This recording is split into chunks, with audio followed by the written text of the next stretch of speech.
All right, hello folks, and welcome to the Community Board for Police Accountability meeting. You must sign up for a public comment in advance. Individuals can comment for 3 minutes unless stated otherwise. The CBPA employer preserves order. So folks will be invited to present. I'll work with them when it's time for public comment, but we will ask for no disruption during the meeting. When you're providing public comment, please state your name and address, please state your name. Your address is not necessary. If you're a lobbyist, identify the organization you represent. And then additionally, the board may take a short recess and reconvene after that, the virtuals, excuse me, after the recess is over. So thanks for bearing with us. This is our first time doing an all virtual meeting, so we're learning this as we go tonight. So I appreciate everybody's patience with this.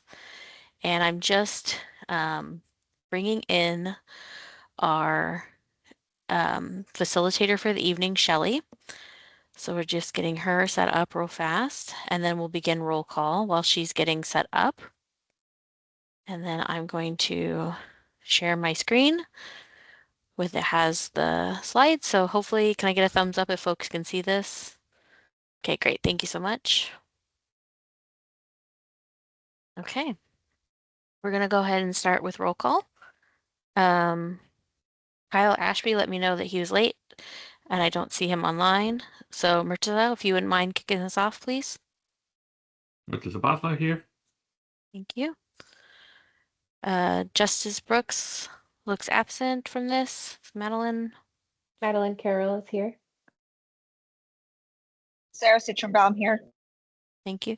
Corrine let me know she was unable to attend tonight. Trish Garner's here.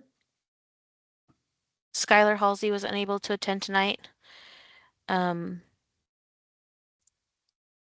Terrence and Jillian don't seem to be on the call. Ash, if you please. Hi, please. Ash Jimenez here. Thank you. Pete was unable to attend this evening. Tita? Tita Lanehow here. Thank you. Jesse, you would be next. Hi, Jesse Nielsen here. Thank you.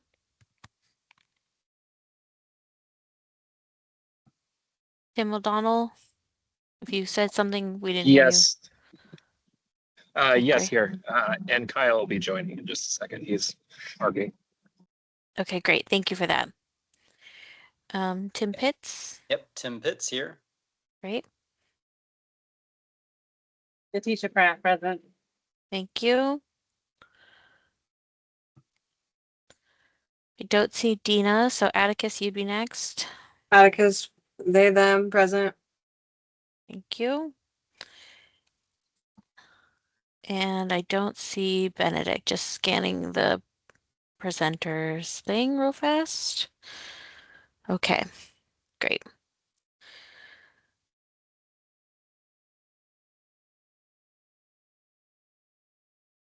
So Shelley just let me know that she's having a hard time speaking, but Shelley, are you able to hear me okay? And can you unmute yourself?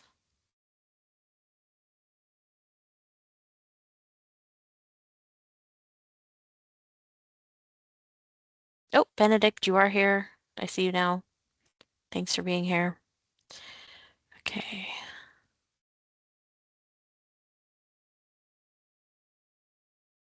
Okay, I'm going to work on texting Shelley. She can hear us, but her mic is unavailable. So she'll need to do some settings checks because everything I've done on my end has basically brought her up. So Shelley, Aaron Johnson is on the call from Bureau of Technical Services. So if you can connect with him, that'd be great. And he can help you troubleshoot while we continue with the meeting. And I'll work on facilitating until that point. So approve the agenda is the next item. And I'll just do this for Shelley until she's able to get her audio stuff worked out. So just as a reminder, the agenda for this meeting, last minute scheduled meeting, was created by CBPA vote during the July 8th meeting. And so is there a motion to approve the agenda? Yes, Jesse. Before we do, I'd like to actually make a motion to amend the agenda. And I have two items that I want to add. First is I want to add an item to, I think, briefly discuss and vote on a schedule for Modus for the hiring director, which I think Kristen has the dates for that prepared. The second is I'd like to make a motion to amend the agenda to add a second window for public comment at the end of our discussion so that there's a window both before and after discussion. Okay.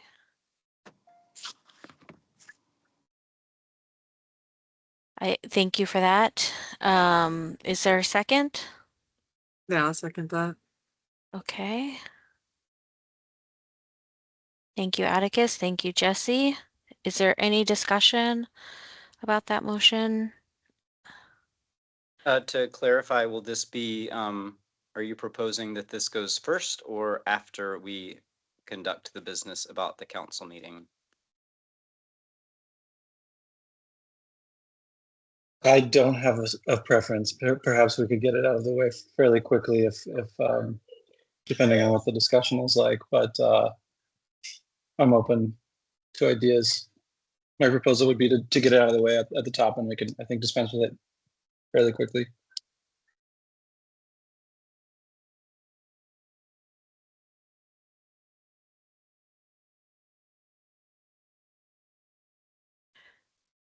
I will say I did share the dates in an email, so I do have those two slides that are ready to show those again for everybody as a reminder publicly. And I think at least the dates for Modus can be presented quickly, and then we can work on doing public comment at the end for folks.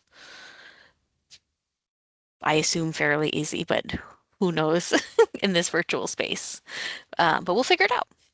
So is there any other discussion? Shelley's still working on her audio. Ash, did you raise your hand? Okay, then I am going to call the roll, and I see that Kyle, oh, Heidi, yep. Sorry, Kristen, I just was trying to clarify. Jesse, are you talking? I think you previously set up your process that you receive public comment period, which is 3 minutes on whatever topic somebody wants. And then you always receive public testimony on whatever agenda item you're considering. Are you adding a public comment of the 3 minutes on any topic at the end as well as the beginning, or were you just making sure you have public testimony on the agenda item? Thanks for clarifying that. I wanted to make sure that there was an opportunity for public comment after we have our discussion, and if there, I don't know that if there's going to be a vote today or if it's just discussion, which I guess maybe that was unclear for me. I wanted to make sure that the public, though, had an opportunity to comment after we have had our discussion. Sorry, my children have started yelling about a board game in the background.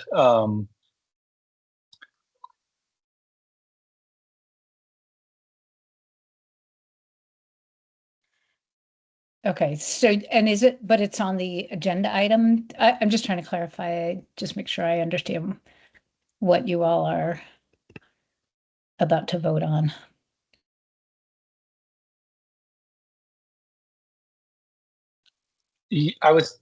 Go ahead, Madeline. Yeah, I think that's a good question, Heidi. So it sounds like that we would be adding a second agenda item, correct? And because we voted previously that we want people to be able to give public testimony on each agenda item, originally we only had one agenda item. So like general testimony could just bleed into testimony about that agenda item. So it sounds like we need to have general testimony at the beginning, then testimony on the modus part. Is that correct or no? And then testimony on the main conversation that we're going to have, and then testimony at the end. Kristen, is So that right? you all voted to have item specific public comment. At least I'll say what I heard Jesse, and maybe Jesse, you can correct me, but you all voted to have specific item testimony, public comment done on certain topics that are quote unquote substantive votes. What I heard Jesse saying was wanted a public comment phase after you all heard the discussion, not necessarily on potentially any votes you're taking, but after to receive more guidance from the community after you've all discussed. Did I get that correct, Jesse? Correct. Yeah, that was my intention. Thanks. Okay, so it's not to go back. Yeah, at least I'm not going to put words in Jesse's mouth, but that's what I heard. So,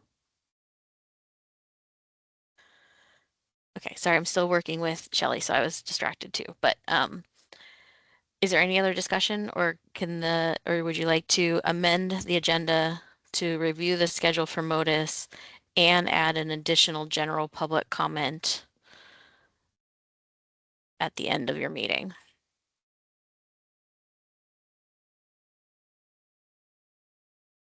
Okay, I'm going to call the roll. Kyle, Yay. Murtaza, Yes. Justice, No. Madeline, Yes. Sarah, Yes. Trish, Yes. Ash, Yes. Tita, Yes. Jesse, Yes. Tim O'Donnell, Yes. Tim Pitts, No. Tisha. No. Did Dina join yet? Okay, I don't see Dina still. Atticus Yes. and Benedict. No.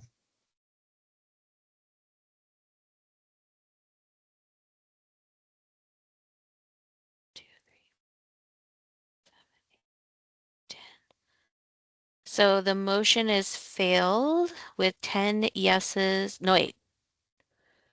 Heidi. 10 yeses, 4 noes. No, that's fine. With- It was just going to be if it passed, I wanted to make sure we had the proper basis for doing it day of change, but it's Well, fine. I just want to make sure if it passed or not, because we don't have, I mean, we have 1, It 2, has to be, 3, 4, 5, 6. no, code 7, says 8. it has to be 11. It has to be a majority of the entire board, not a majority of the people present. So, Okay. Yeah. Okay, so motion is failed. Okay.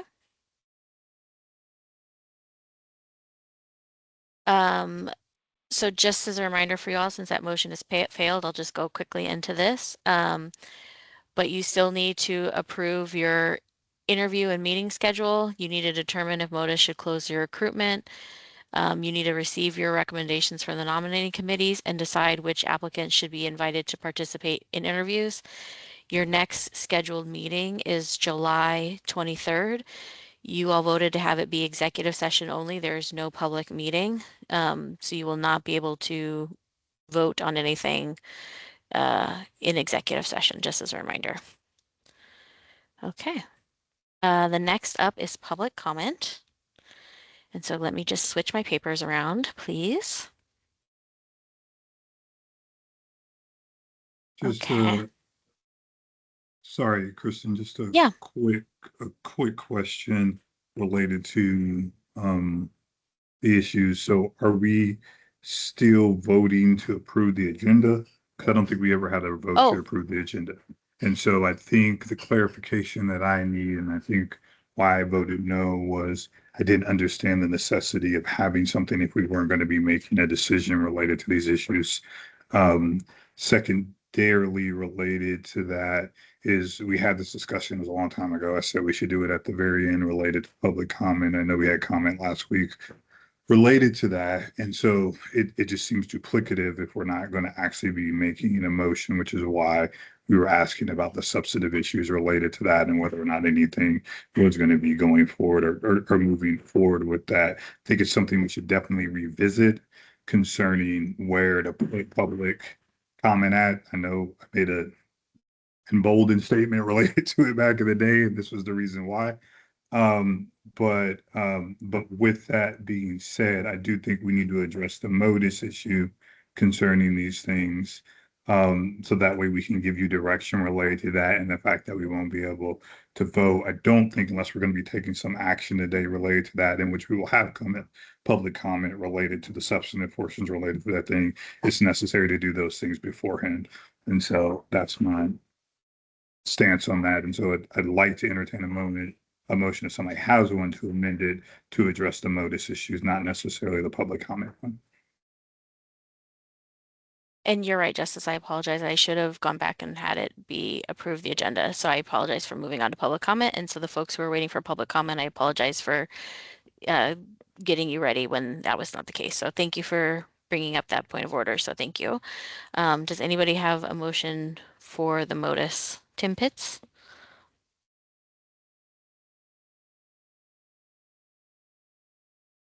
Okay. I don't see any other hands raised. So will somebody make a motion to approve the agenda, please, as is? Tim Pitts? Yeah, I'll make a motion to approve the agenda. Thank you. Tim O'Donnell, second. Second. Oh, nice. Thank you, Tim O'Donnell, Tim Pitts. Kyle Ashby, Yay. Richeza, Yes. Justice, Yes. Madeline, Yes. Sarah, Yes. Trish, Yes.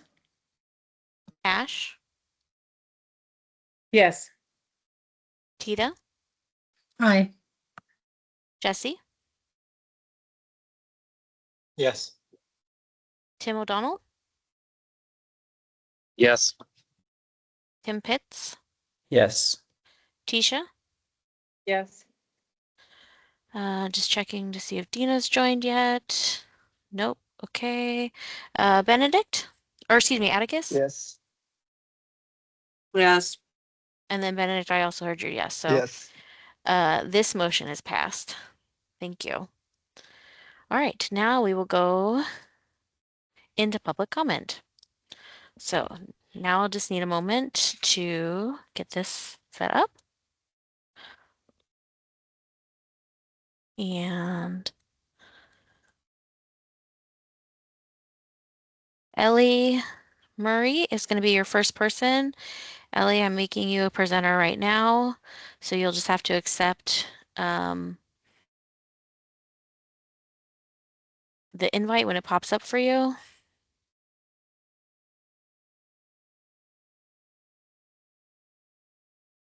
Are you able to unmute? Oh, can you hear me? Yes, I can. Thank you so much. Perfect. Okay, good. Thank you. Shall I start? Yes, you have 3 minutes, so give me 1 second to get that going. Okay.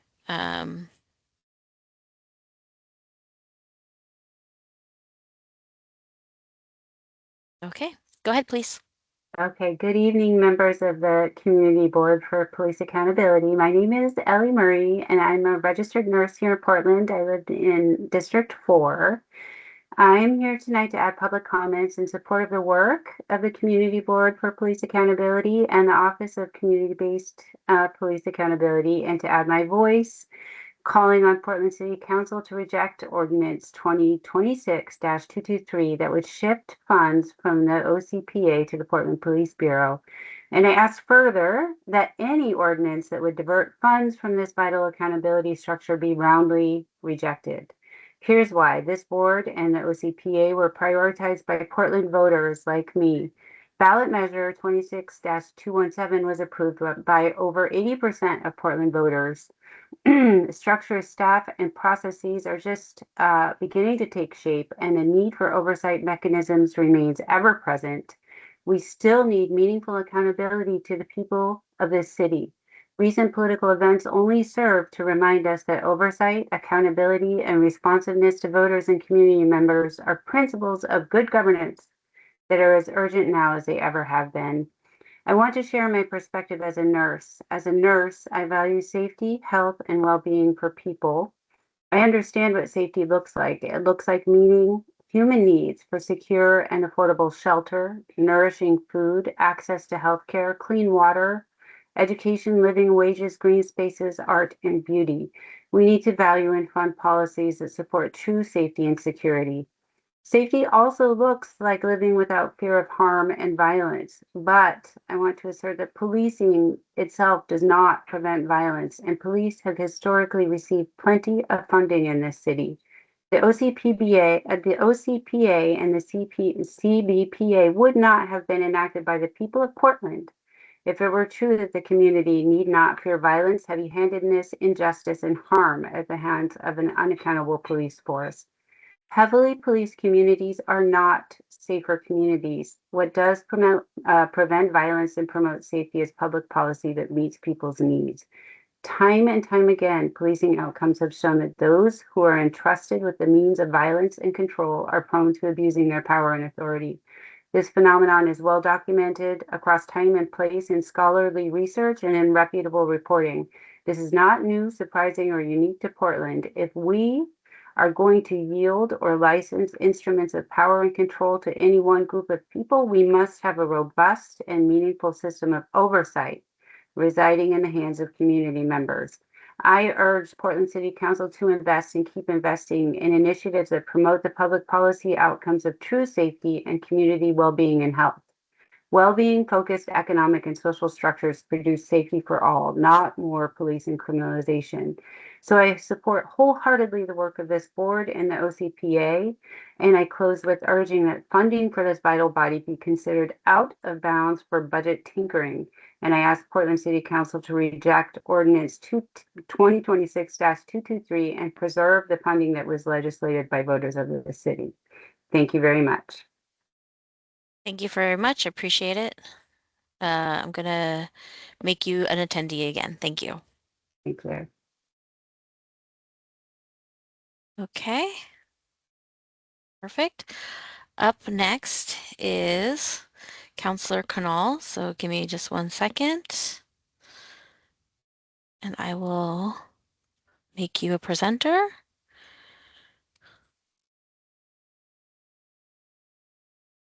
Counselor, let me know when you're here, please, and can unmute. I am here. Wonderful. Thank you so much. Please begin when you're ready. Sure thing. All right. Hello, everybody. For the record, my name is Samir Kanal. I'm a city councilor representing Portland's District 2, North and Northeast Portland.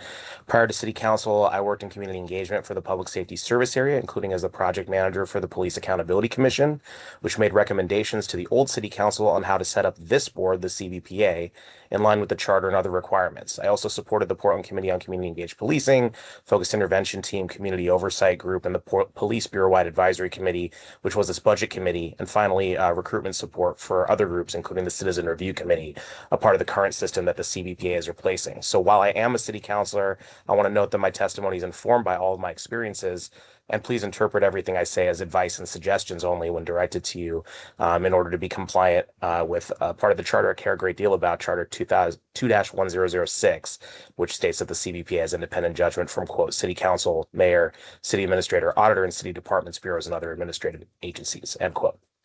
I'm here to provide information about these budget ordinances, obviously from my own perspective, and explain my stance against the previous version of one of this week's proposals, which will carry over to one of the two ordinances this week. This week, there are two proposed supplemental budget ordinances. Both are based on budget amendments which failed 6-6 during the May and June budget processes. What they fund is similar. It often overlaps, including things like restoring 24/7 fire rescue unit service and public safety support specialists, along with reversing some layoffs. Each funds some other things too that don't overlap, but what they fund is less relevant than where the money comes from. One is not specifically relevant to the CBPA because it uses interest from PSEF funds, which are committed but not yet spent, but the other is relevant to the CBPA because will ultimately affect your budget. I'm referring here to 2026-223. Its funding source is a loan from unspent dollars at parks. Interfund loans must be repaid and generally have a specific method for doing so. So this proposal mandates repayment of the loan from parks, $9.96 million in total, using underspending from the allocations made this year, specifically naming the OCPA. It's normal for there to be underspending, and the spring budget adjustment often has budget underspending moved around between and within bureaus. As the fiscal year isn't over yet, underspending is either known or can be predicted in some cases because it's only 3 months before the end of the year. But we don't know it 8 months earlier. So if council were to loan money from parks to various other bureaus and then say now in July we're declaring that we will repay the loan from underspending in the OCPA 8 months from now, we don't know that underspending will exist. But passing this ordinance would tell you, in my opinion, that we want you to underspend and frankly that we need you to. And passing this ordinance where only one bureau's underspending is named, yours, would also be targeting the OCPA uniquely rather than a general message of trying to be prudent. That's about 60% of your budget. So even if you think that it's unlikely you spend the whole budget, roughly $16 million, it's less the question than if you think you'll spend less than 40% of it. It's meeting Charter 2-1004 because you're being allocated the money at the start of the fiscal year, and any money transferred out would be unused. But Charter 2-1006 is where the challenge arises because telling someone that they have $16 million and that we're counting on $10 million to meet the legal obligation of repaying the loan is telling them they can't spend the whole $16 million, but only $6 million. And that's where Charter 2-1006 is so relevant. I look forward to talking to you more about this, but you'll of course hear this in the charter, in the council conversation tomorrow. I think my time's up, so I'll stop here. But thank you so much for talking about this today. Thank you so much. Appreciate your time with us. I'm gonna make you an attendee now. Okay, and then our last person that has signed up is Spencer Knowles. So Spencer, just give me a second to get you added here. And then once you can, please unmute and let us know that you're available.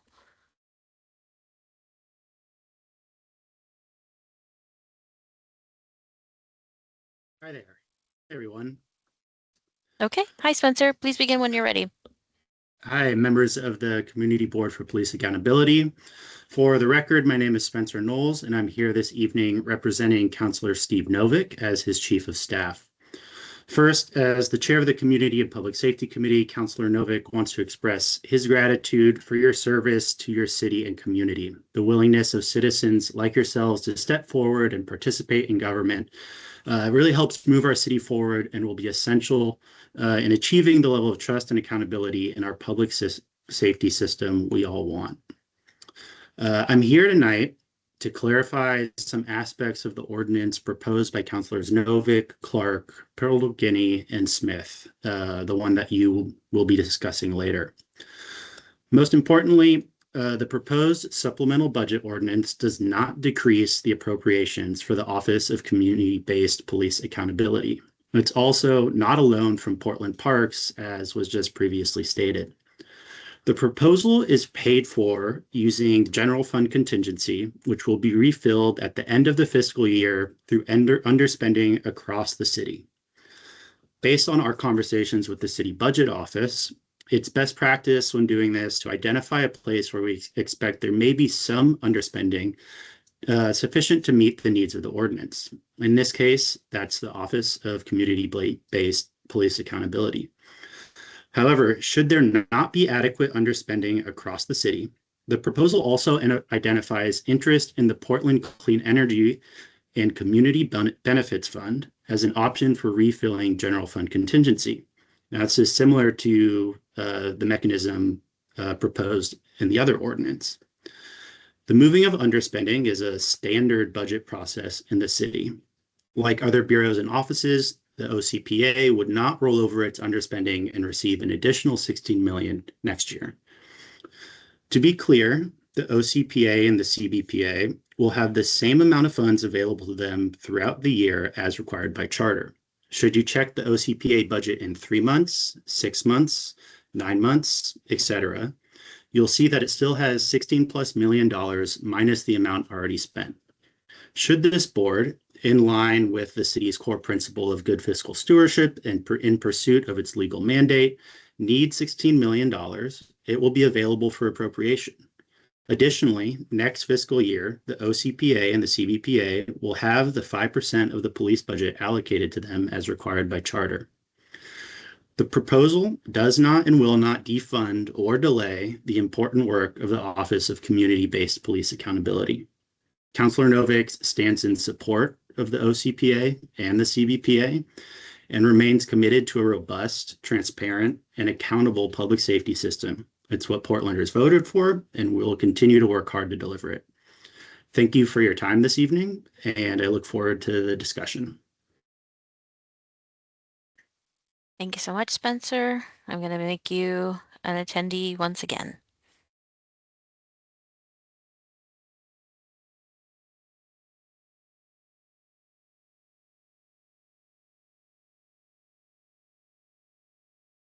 Okay, and then just a little process update for folks.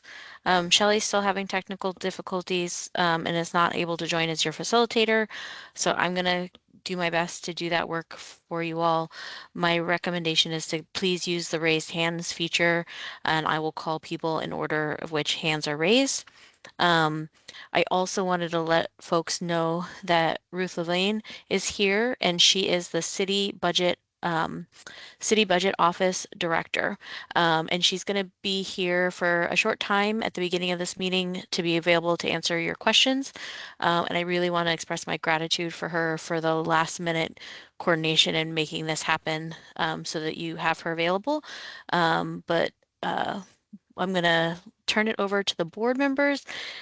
Please know that you can use Ruth as a resource, but let's try to focus questions maybe at the beginning for her. So Tim.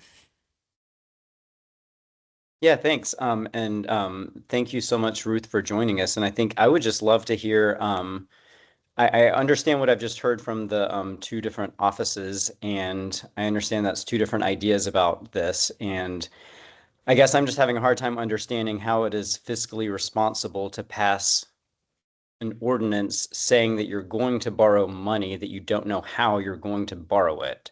It just really seems like we're getting sort of talking out of both sides of the mouth here. Like, how is it a normal practice budget wise to say, okay, let's just go ahead and spend a bunch of money that we think we might find later.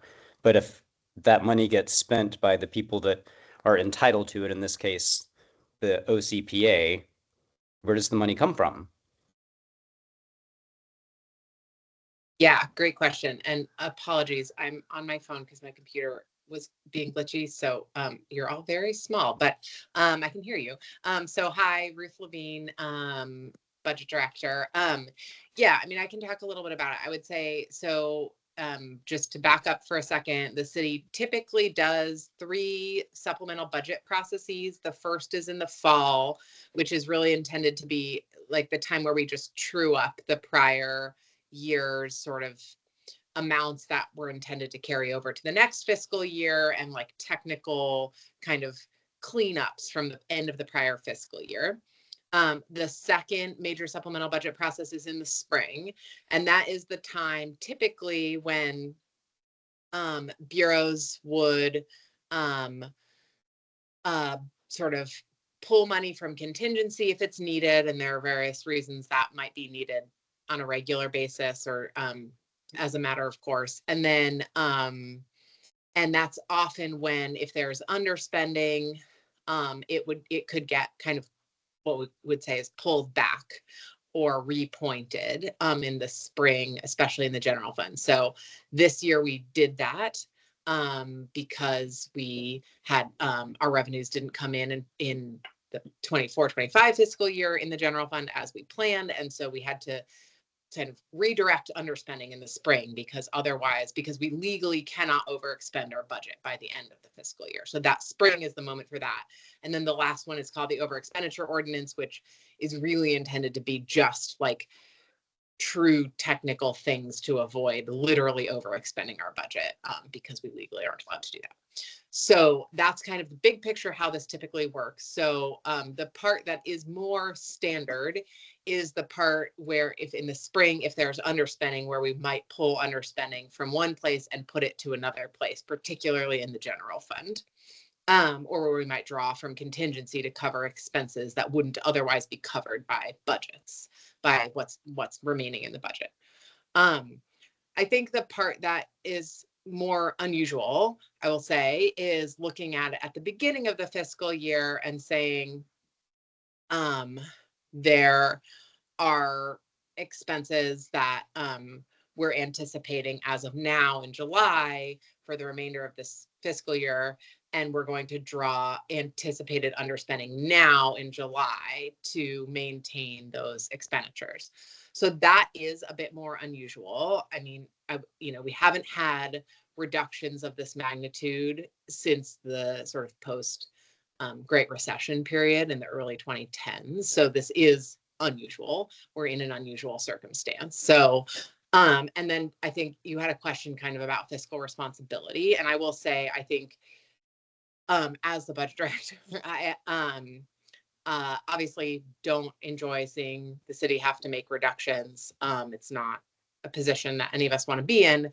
I do worry about kind of borrowing, even though it's not technically borrowing. Let me rephrase that. Drawing down contingency to cover expenses. I think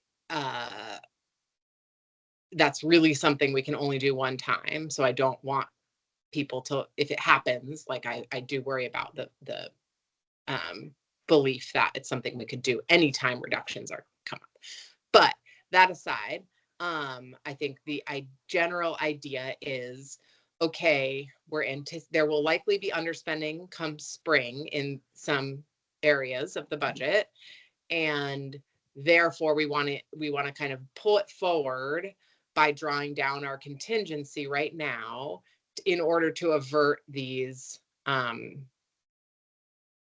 reductions and other issues that the ordinances seek to address. That is doable. There's no like legal issue with that. But yeah, I mean, does it have some, does it, raise some issues and downsides? Yes. And that's for council to kind of weigh. Thank you. Madeline, you're next, please. Yeah, thank you so much, Ruth. That's really helpful information. I also wanted to thank Sarah for the letter that she wrote and brought to the last meeting. I asked her to send that to me and was able to read it. I'm wondering how we can get that text out to everyone. Is that something that you can send to everyone, Kristen? Somehow? Yes, I can. Yes. I'm not And necessarily saying we should discuss it now. I just wanted to make sure everyone had the same information and it passed out at the last meeting, even though there yeah, were copies. yes, I can do that. It will be on since it's being discussed at the meeting, I will also put it on the website and make it available. So I'm going to make myself a note. I won't necessarily be able to do that now, but I will get that done. No problem. Great. Thank you so much. I also wanted to give some credit to Crean, who isn't here tonight, but for trying to bring the issue of our budget to our attention earlier. I did not understand originally the urgency, as my understanding was that the total amount of our budget would be set and projected by the city charter, and that it was required to be, that set ratio from the police budget of equal to 5% at least. So overall, I'm assuming good intent from the city councilors who are endorsing this ordinance. I understand that we're facing a really unprecedented budget shortfall or not very stunted. Um,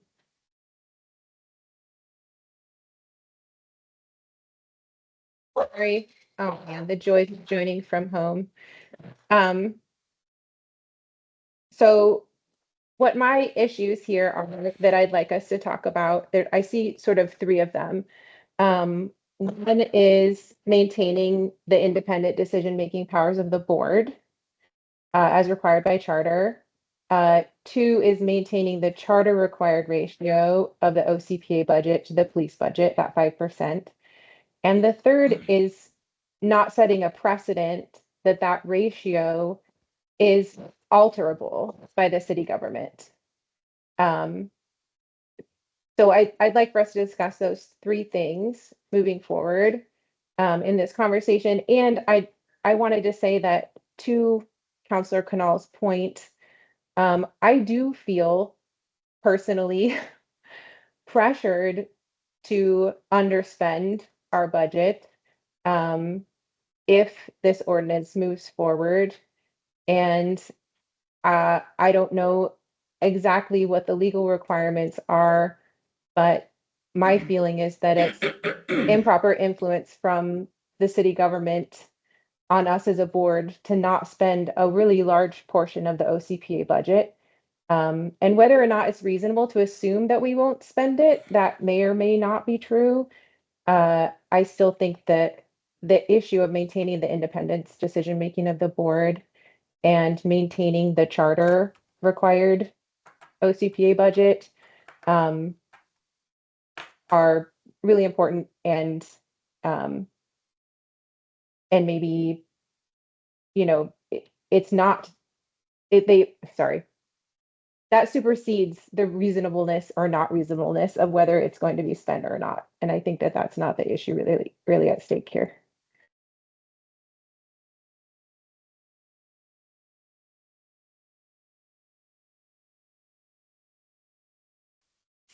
Thank you, Madeline. I appreciate you calling out the things that you wanted to discuss as a board. I'm going to continue to go through the hands that may have questions for Ruth. But before I move on, did you have any questions for Ruth specifically? You're good. Okay, perfect. Trish. Yeah, Ruth, thank you so much. I can't imagine, in this kind of time and a busy day, it's like, can you do this? So I know the entire board truly understands and appreciates what you're doing here. I have a couple questions. Firstly, do you have an opinion about the impact of the fact that there is charter language that says this percentage of the budget shall go to us? The other, I hear this word repayment kind of floating around, we'll just take the money now, but we'll repay it later and so on. And I'm kind of confused about that process. And, for example, someone says, okay, I'm going to repay it. Well, what kind of remedy do we have if that's not repaid? And when we're talking repayment, is that within this fiscal year? So two things: impact of the charter percentage, and two, I'm clueless on the repayment issue. Thank you, and thank you again. Sure. Yeah. I'm gonna defer. I think Heidi might be on the charter interpretation to Heidi, but Heidi, let me answer the second question first. So let me clarify some of the mechanics because I know it's definitely confusing. So we should probably avoid the term repayment because there's no actual loan being contemplated. What it would be in the ordinance as filed as of right now, in 2026-223 is drawing down our existing what's called general fund contingency. There is, I don't have the number handy, it's about $12 million budgeted already in general fund contingency. That's a mix of different, there's a few different buckets of money within that. So it would be drawing that down by about $10 million. So using up the bulk of that money. But that money is there for a reason. And so when people are saying repaying, I think what we really mean is refilling those buckets by the end of the fiscal year. So we're in 26, 27 now. This ordinance contemplates drawing down our general fund contingency to a fairly low number and saying, okay, come spring, so we will draw underspending from these other places and put it back into that contingency or into other places where they're needed, right? So the that's kind of the mechanism that's contemplated by the ordinance as filed. Does that clarify the language at all for you? It does. But like what happens, for example, if we, this money isn't appropriated and remains with us, and it's not spent, I assume the money goes to the general fund. Yeah, so if this ordinance did not pass, or if nothing happened Right. that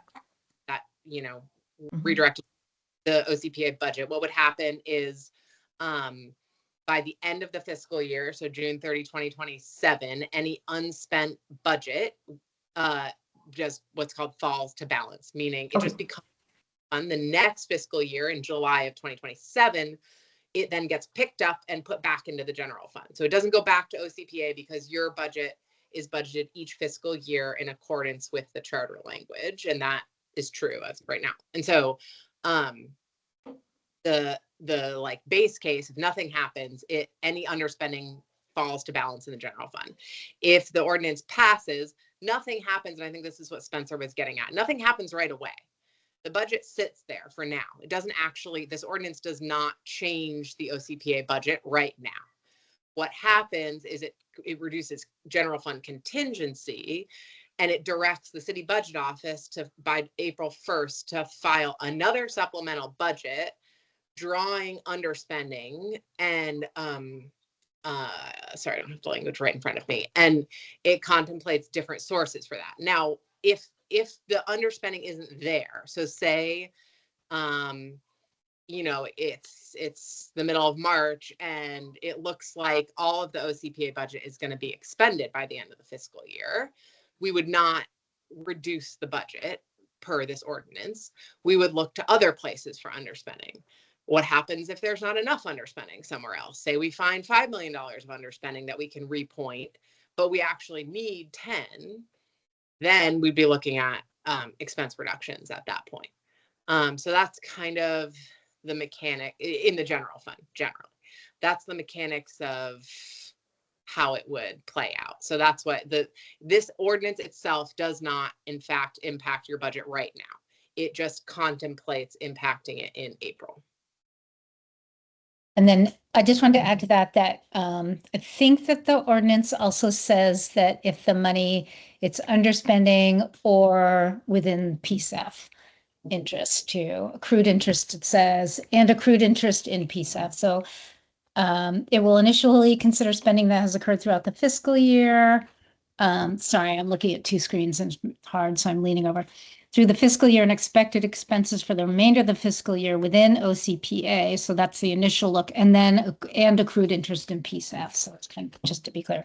But Trish, in answer to your question about the charter does require the CBPA will have available, like has the ability to spend 5% of the PPB operating annual operating budget. So if for example, the council and you had underspending and your expected expenses were such that there was, for the remainder of the year, or such that there was going to be money anticipated to be left over, and that got taken to refund the contingency fund, and then you ended up saying, oh no, we needed it, you would have to get that back because that money has to be available to you by charter.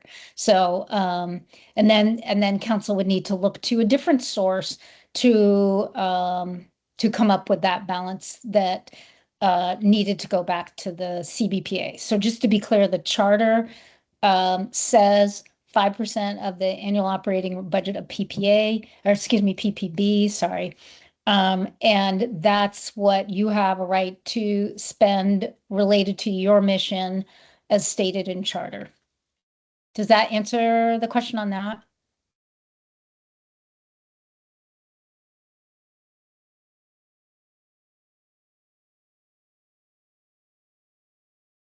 Hope you're still, are you having trouble unmuting? She Yeah. might be having trouble unmuting. I know, I just Oh. unmuted. I think it does. I am not a budget person, so this stuff kind of is, it's a challenge. But thank you. I do understand what you're saying. Thank you for the clarification, Heidi, and of course, thank you, Ruth.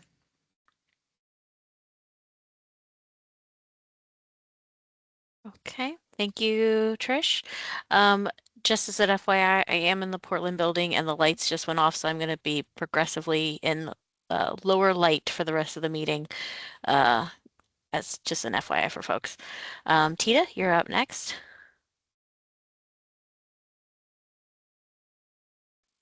I was just kind of rewriting what I wrote, but essentially my main points just touch on whether or not this adjustment of our funds is going to honor the original purpose of the funds, whether it can truly preserve the public trust, whether it's actually respecting the people that funded the program or us originally. Just really the precedent that it's setting, like a lot of us have really brought up.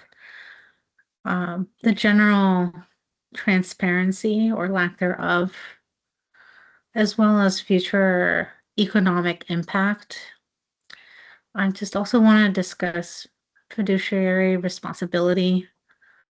And then just also things like collaboration instead of reallocation. I'm surprised that a lot of the entities that are going to be funded, possibly by taking, 60% of our money, haven't come to us personally because we could indeed gift them this money instead, but they have gone to city council rather than to us. But it's just a concern because this is established. It's for a specific purpose, right?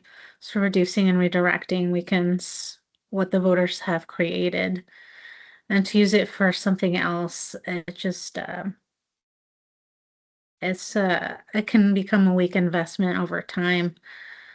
I think the regular budget should be readdressed, and I've written to counselors with ideas on how to actually close the budget gap completely. And I think those ideas were received well, but it's obviously going to take time. It's, rather than reducing what we have, I think we could work together to find a better solution because I could see this becoming a permanent habit on behalf of the city council. That's just something that's really, really weighing on me.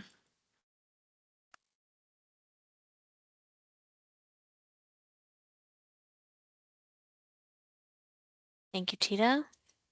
Tim, you're next. Yeah, so Ruth, one more kind of follow-up question. At a high level, so I totally understand we basically we don't have the money to pay for the things that we want to pay for this budget year at a very high level is what I understand. So we're trying to be creative and say, okay, instead of spending some money here, how's about we spend it over here instead? Do we have any reason to think, and I don't know how far y'all project out, if y'all do multi-year projections, but given the state of things, I personally, as a citizen, I don't see any reason to think that the city of Portland is going to have more money in the 26-27 fiscal year than it does for this current one that we've just started. And I also don't see anything where we are spending money this next year that we will not be spending the following year. So I'm kind of like, this feels like we're just kicking the problem down the road by sort of putting things on a credit card. If we do indeed underspend by 60%, that money goes back to the general fund, like you've said. Wouldn't that make your job easier for the next fiscal year to be able to fund the things that we want to fund then? Or is there something I'm missing where like magically we're going to have a lot more money in the future? Yeah, no, I mean, I think that's generally the correct understanding. We're not forecasting significant new resources until kind of the end of we do a 5-year forecast. So if this is year 1 until year 5 of the forecast, so until the end of that forecast window. Obviously things can change, and you know, policy changes can impact our revenues. So that is certainly a conversation council could have. In terms of, say, everything were unchanged, right? Say we were right, no windfalls, no new money comes in terms of revenues. You're correct that we can really only do this once. And you're also correct that if it fell to balance in the general fund, it would be one time, it would become sort of something that council could allocate in one way or another next year. So this is pulling it forward in that sense. You know, I think there are policy arguments about why you might want to do that for sure. But I think that's the general concept, is short of either a policy change that impacts our revenues or some other economic change that we have not included in the forecast, and that I don't see, certainly in 27, 28, I don't see that happening. It would be sort of drawing forward resources that would otherwise be available later, essentially. Okay, thanks. Yeah. Okay, it's 7, which I know is Ruth's time to leave, but there's 2 more questions, Ruth. I don't know if you have a little wiggle room or if you really do need to leave now, but I wanted to give you the out before if you need it. I didn't hear you. I'm sorry, you broke up for me. I can take 2 more questions. Fine. Thank you so much. I really appreciate it. Jesse? Yeah, thank you. And thank you for being so generous with your time. But I think that I'm understanding what Mr. Knowles is explaining, and Ruth, what you were explaining about nothing is happening to the OCPA budget now. The thing that I'm confused about is like what difference it makes if the underspending comes from OCPA versus any other agency. And if nothing is happening now, why specify it at all? And I guess I don't mean to ask you sort of the political question there, but like, is there some budgetary consequence that I'm just not picking up on so far as to why it would be named and why that matters? Yeah, no, it doesn't, it's not required to specify a source as of right now. I mean, I think that's, I won't speak to the political conversations that are happening there, why one versus the other or the like. I do think it's important to be transparent with the public. Like council just passed a balanced budget, revenues to expenditures, as is legally required under state budget law. We don't like just, you know, have 10 million extra dollars. We don't expect $10 million to then just appear, right? Like, so I think that's the important part, is like, to my mind, and again, council gets to decide on this, but from my perspective, there aren't all that many places that I don't expect $10 million to appear in underspending, just without intervention, as it were. So I think that's maybe, you know, from a transparency perspective, but that can be argued multiple different ways. There's no legal requirement that we identify the source right now. It's just a matter of kind of what risks council, how they weigh the different risks, I guess, and challenges. Yeah. Thank you. Appreciate that. Thank you. And Kyle, last question for Ruth, please. Yes, can you hear me okay? Yes, thank you. Is it a function of your job as budget director to assign risk to any proposed ordinances?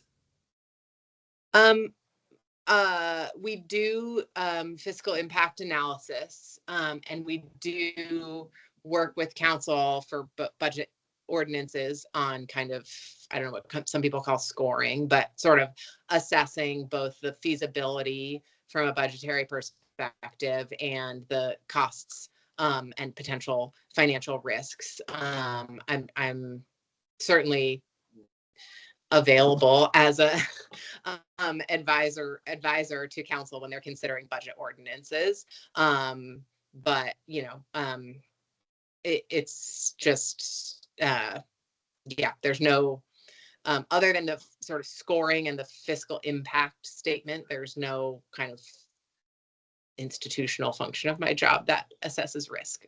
No, I appreciate that. It's me not understanding how your job works. So thank you for that. The follow-up question is, I want to respect your time. Can you walk us through the scoring of the two proposed ordinances as you understand them today? Sure. Sorry, I had them and my computer restarted.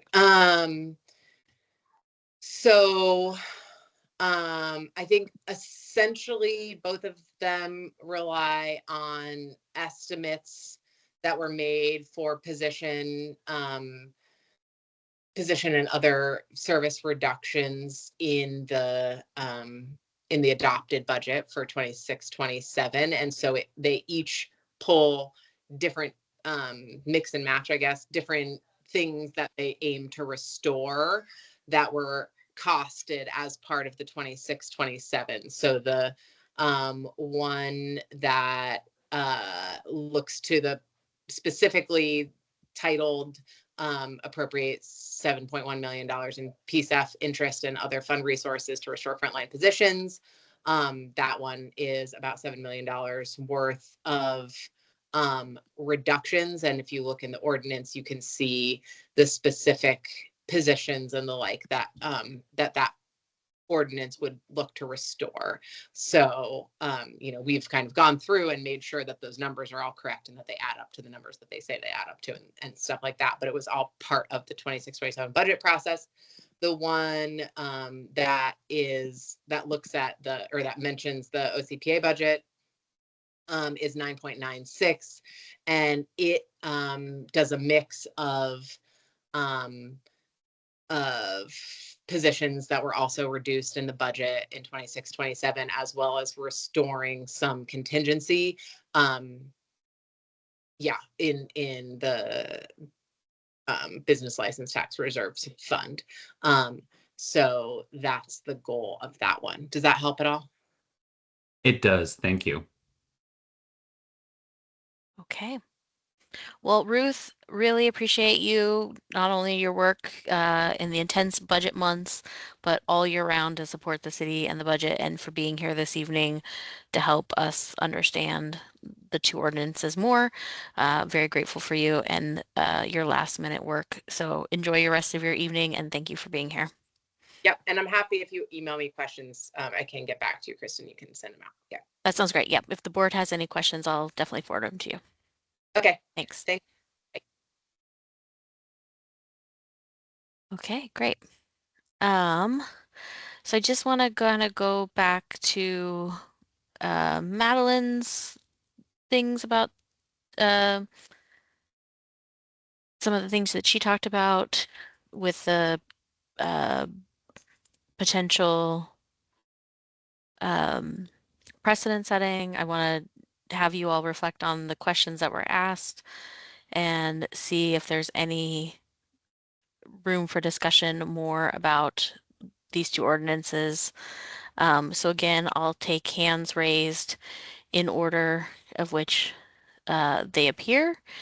And I would encourage our members who have not spoken yet to jump right in too. So Justice, you're next. Please go next. Thank you. So a couple of things. I'm going to come at it from a business perspective. And this is just a normal forecasting exercise that every single business or government entity would go through. The idea is that I have to come up with this amount of money to make sure that we include and have the services that we need necessary to run the business. And I'll use a law firm as an example.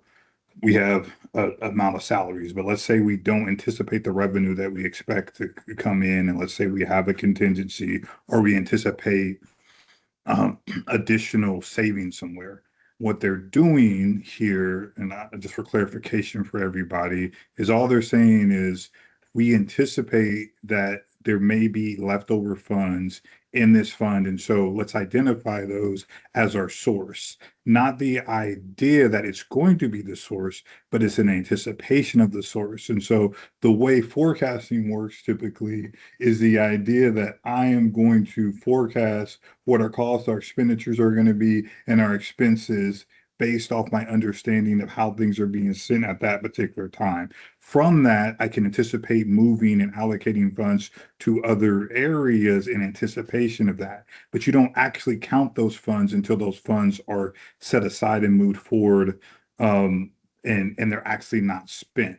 So this is kind of much to do about nothing related to the actual mechanism for what they're going through and speaking on. I think the next point to be made is, if we're going to take a stance related to this, this is not a stance of somehow they're allocating or taking our budget. This is not a stance of somehow they're taking money from us. We've already heard it described with the idea that they're not going to be doing that. If we want to spend the remaining budget or anything of that nature, we can, and they have to look to other sources to figure it out. What I hear people taking issue with, and what I primarily hear people talking about, is the fact that our board is actually mentioned within the ordinance.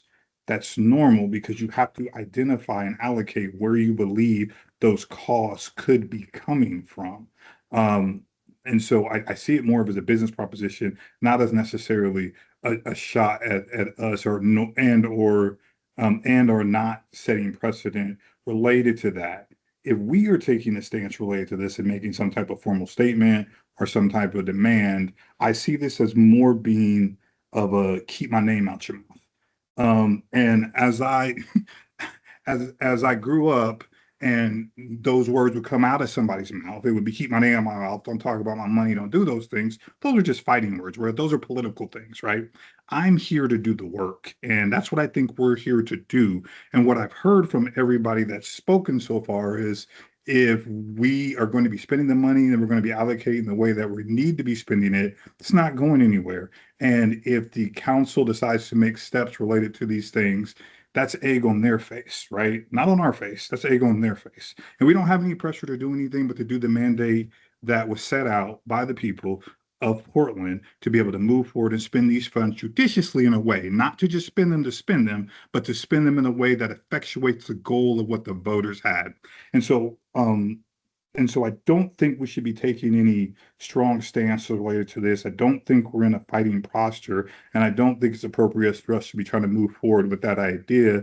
And the fact that we could feel pressure related to that, I don't think there's a pressure related to that in any capacity. The pressure and the idea is that we have a vote from the people stating, do your job and be able to move forward with this, not don't try to fix our budget problems. That's not our job. That's the job of city council to figure out those things. So that's it. Thank you, Justice. Appreciate that. Sarah, you're next, please. Hey there. I just want to reiterate, that's what I was trying to say at our last meeting, is that this really doesn't actually have anything to do with us. The reason we're mentioned is like Justice said, they need to name something. And also it's a way to get a reaction out of, some of the council members. And we don't want to play into any of that. There's no reason for us to comment on it, except for to say, we're going to continue to do our job as independent and fulfill the mandate that we've been given. But we shouldn't comment on, don't take this money, don't do, that's not, it has nothing to do with us. But Justice said it far more eloquently than I did last time, so. That's all. Thank you, Sarah. Tisha? Hey guys, I'm gonna try to say this as fast as I can because I've got 3 dogs that are getting on my nerves tonight. First of all, thanks Justice for saying it so professionally because it spoke really clear. I think the problem that I have is that the city of Portland is always facing a deficit, always, and it's extremely large every single year. They have to take money from somewhere. I think what bothers most of the board members is that it came from our fund, and that was kind of referenced more than once. This is the second time it's happened. And I listened a little bit to Ruth say something about it can only happen once. I was hoping she could clarify that a little bit more, because if it's only going to happen once, this is the second time they've tried to take money from the budget. So I think that's what I'm concerned about. The biggest thing that I'm really concerned about is if the city's in a huge deficit, which they are, and there's no money to give back to the CBPA, then we have an issue. If they're going to give it back, I don't have an issue. I think that's where I stand. But they have a history of no money. So I'm having a hard time grasping at that specifically. That's all I got to say. Thank you. Thank you, Tisha. And I'll just say that if the board has follow-up questions for Ruth, please make sure I have those, and I will get them out to all the things. Okay. Tim O'Donnell and then Tim Pitts, please. Next. Super briefly, I appreciate that hyper theoretically that if we do spend the full 16 million, regardless if this ordinance passes, then we are supposed to get that money back, and we would be able to spend the full 16 million. I understand and appreciate that. However, my issue comes, and I think what Madeline was kind of touching on and some of her points she wanted to reflect on is that we are going to be hiring a new director to administer this budget. And regardless of the notion that in theory we're supposed to be able to spend the full budget, it does put a specter over that person's budgeting decision-making processes to know that the city, at least as of this vote, if it passes, was relying on us underspending. While that doesn't bind that person to then underspend, it does create a specter over their head that that is what is at least being hoped for by the city.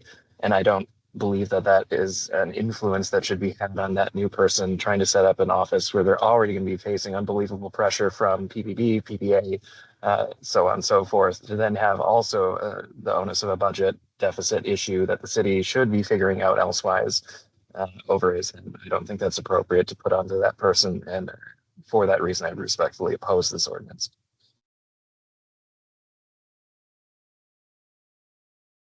Thank you, Tim O'Donnell. Tim Pitts, you're next, please. Yeah, so I don't want to speak for Ruth, but Tisha, I think that when she said we can only do this once, it was in reference to because I had asked her basically, do you see us magically having more money the next year? And so I think that what she was implying was that the expectation is that we would underspend this year because we're not fully up and running.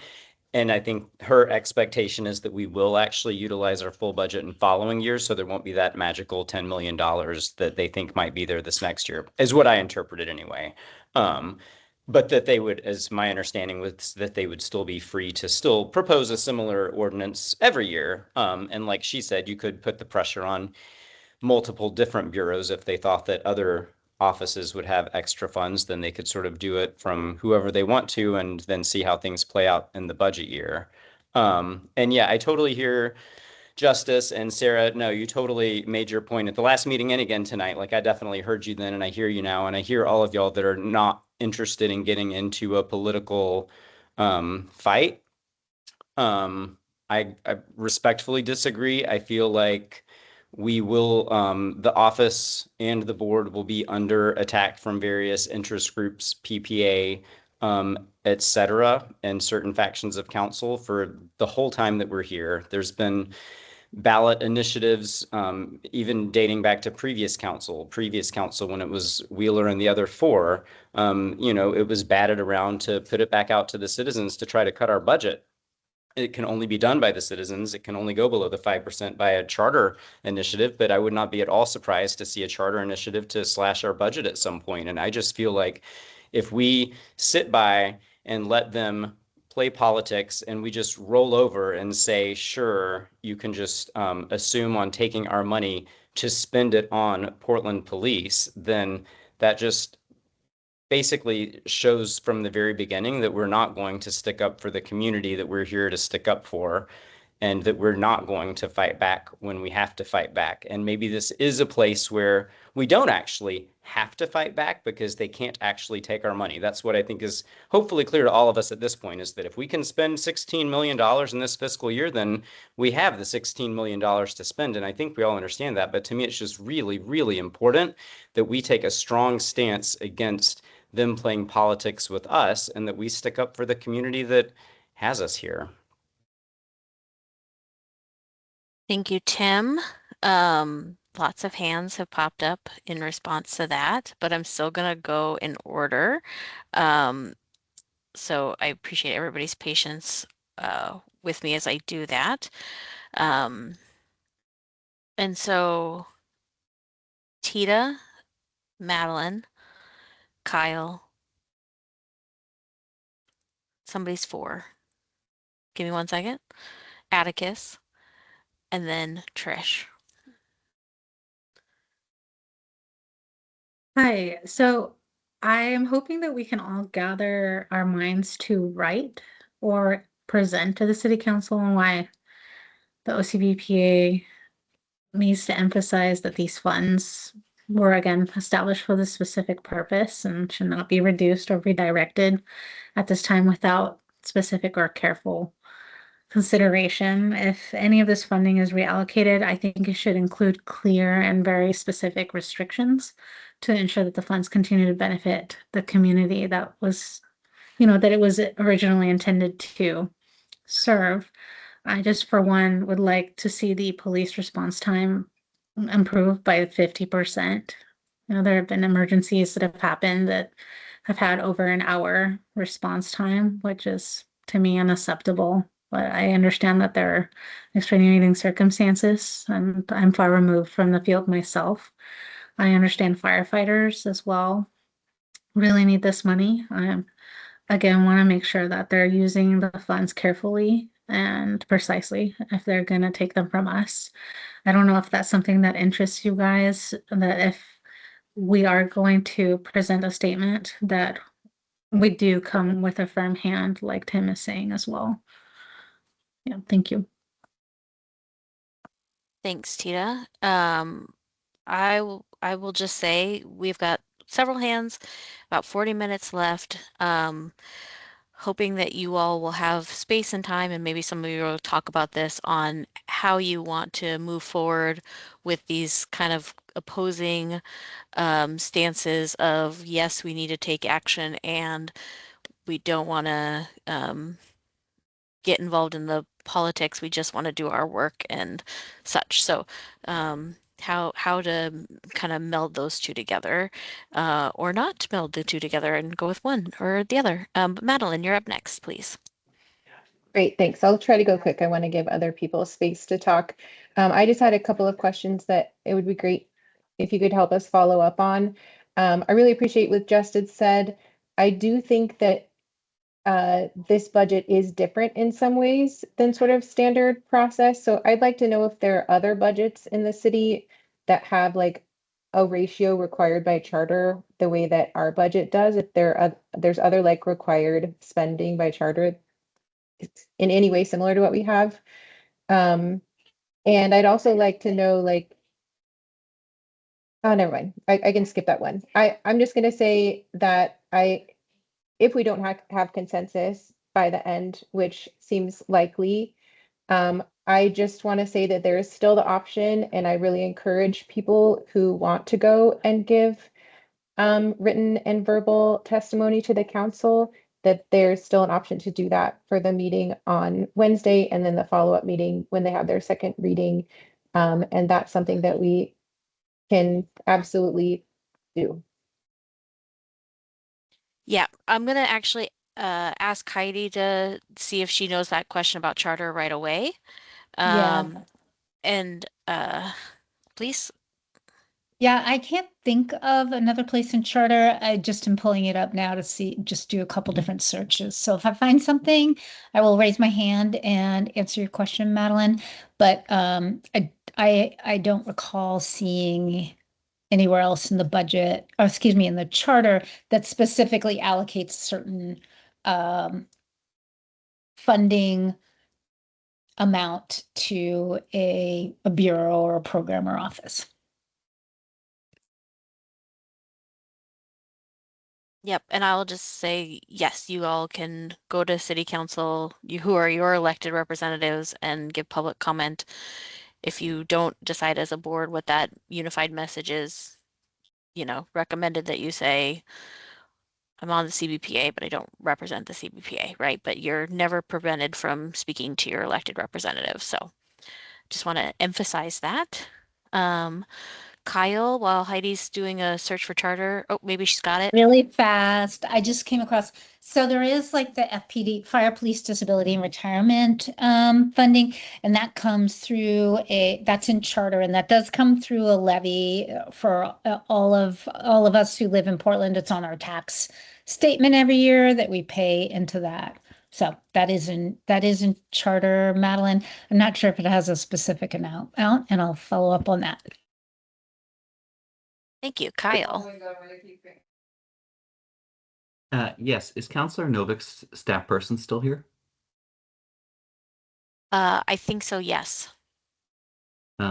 Yeah, I had a question, which is, what is Counselor Novik's plan for the employment of the people this ordinance would be funding past August 3rd? I assume that I'm allowed to bring him back up. Is that true, Heidi? Okay, give me 1 second, folks.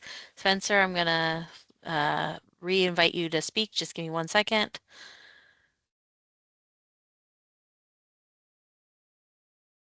And Kyle, while I'm doing that, if you would ask your question again, please.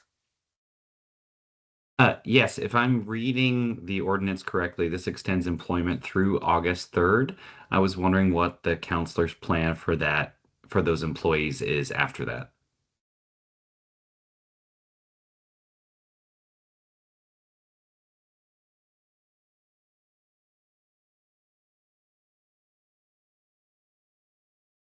Spencer, are you able to unmute? Because I've made you a participant again.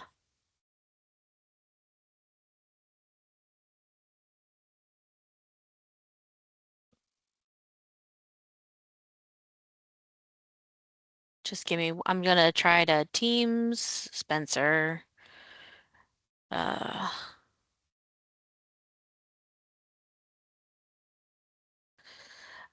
Let's go to the next in line, Atticus, and then while I work with making sure Spencer's online to ask that question, Kyle will get back to that. But Atticus, I'll have you go next, please. Thank you.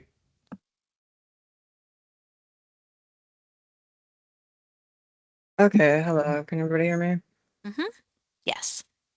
Um, so yeah, thank you everybody so much for your input and for really it's been really nice to hear everybody. Right now how I'm feeling is the community obviously needs police accountability. That's why we're here. And I appreciate Tita bringing up that Portland police response times are at an all-time low. And this is a community board for police accountability. So to me, pulling from OCPA to give to PPB with an all-time low response time to me just feels like a statement. It's also a wrench kind of thrown into our work as we're seeing here today. We have had to put a lot of important things aside to address this instead of working. And this is possibly intentional and not just a simple business decision.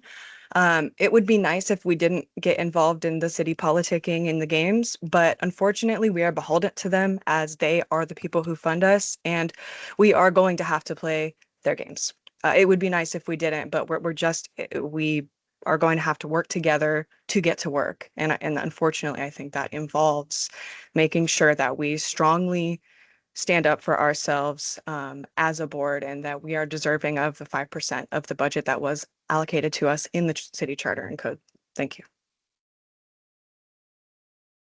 Thank you, Atticus. I'm still waiting to hear from Spencer. So I'm gonna go to the next in line, which is Trish.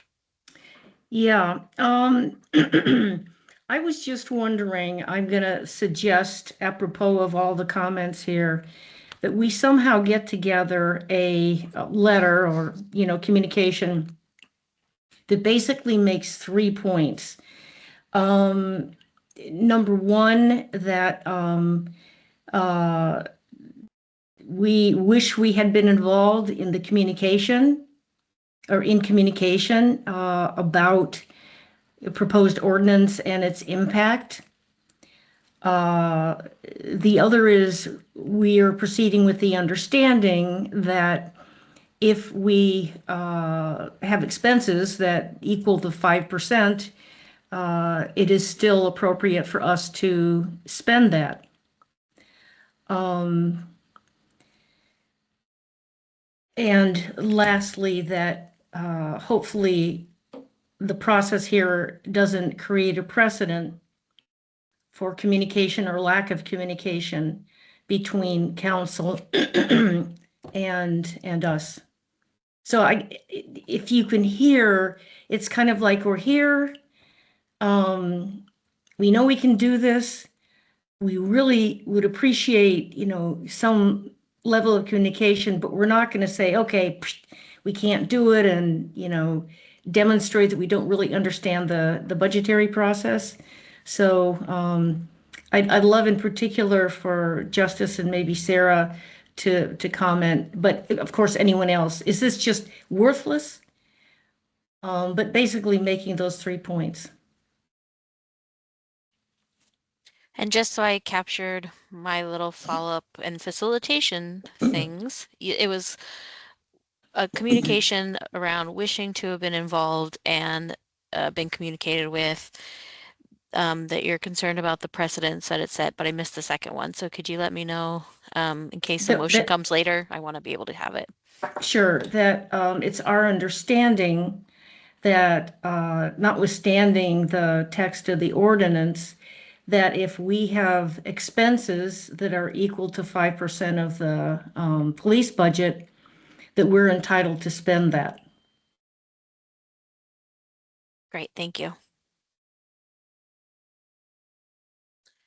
I haven't. I'm just checking my Teams message, and I think, hold on. Okay, Spencer is back. So Spencer, if you wouldn't mind unmuting yourself, and Kyle, if you wouldn't mind, please repeating your question, and then we'll go back to the queue of hands. Yes, thank you. So if I'm reading the ordinance correctly, this extends employment for all affected employees till August 3rd with healthcare benefits. And I wanted to know, what is the counselor's plan for those employees afterwards?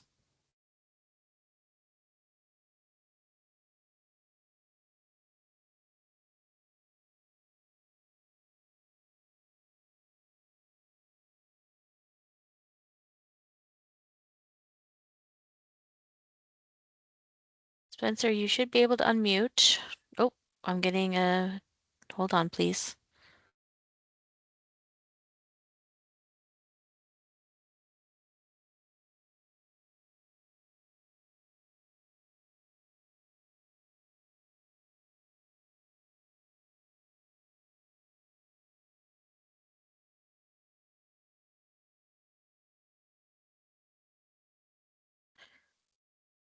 Okay, sorry guys, appreciate this. Trying one more time to make Spencer a presenter. Hopefully this time it worked.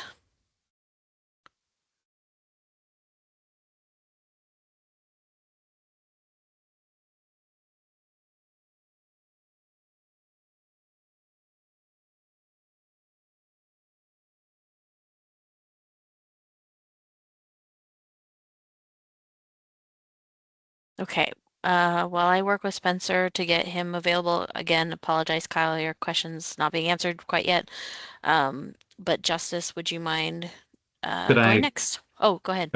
Kristen, Sorry. I'd love a response from his office provided to board members, specifically in regards to like the long-term impacts of setting up our first year to having a different way of approaching uh, financial independence. And I'd love to understand the long-term impacts to these employees if we're going to be funding them, outside of cycle.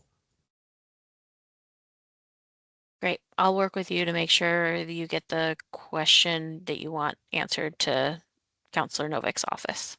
Thank you so much. Thank you. Okay, Justice, please. Thank you so much. I'm going to try to make very succinct points related to the issues that have been articulated and address some of the things, and I think where we can find some common ground at. First and foremost, we are not elected officials. And so we are not the ones that get to decide how they spend the general fund or what takes place with that. That was entrusted to the people to elect the folks that are sitting on council, and how they decide to spend the money is the way they decide to spend the money. If our job is to be here as a board to work and spend the monies that we were allotted to under charter. And so for us to try to direct or tell a public official how to spend the money outside of our capacity as an individual citizen in the city of Portland, I think is improper. Next, no money is being taken. Once again, I think there's a misconception with the idea that somehow they're taking money. The money is there. If we want to spend it, we can spend it. We are free to spend it. There's nothing that stops us or prevents us from spending it. This goes to my next point, which is budget forecasting. Budget forecasting is the idea that we are forecasting what may or may not happen in the future. This is an impossible situation that the council's under, and they're dealing with people in real life jobs where they have to forecast and make a determination of whether or not people are going to be fired. I think we're missing that point related to what's going on and the complexity of what city council is dealing with and what's taking place. This is not Joe Smo and the SME. This is somebody that's in an office that works for the city that they have to make a determination of how they're going to actually fund that person's job and whether that person's livelihood will be taken away from. To use budgeting forecasts to be able to figure that out is not an issue, I don't believe, related to that, especially when they haven't taken our money. Next, the idea that people are acting in bad faith or in some nefarious way kind of bothers me. I like to think the best of people when they're moving and taking actions. Doesn't mean people always do. Politics, I know, are different, and I may be naive in that to believe in the best of people, but I just think that's a bad precedent for us to state because I don't think we're acting in bad faith when we take our actions and the things we're stating here and what's taking place. Lastly, and this is the point that I think I can find common ground on related to this, and I want to point out multiple people who have stated this.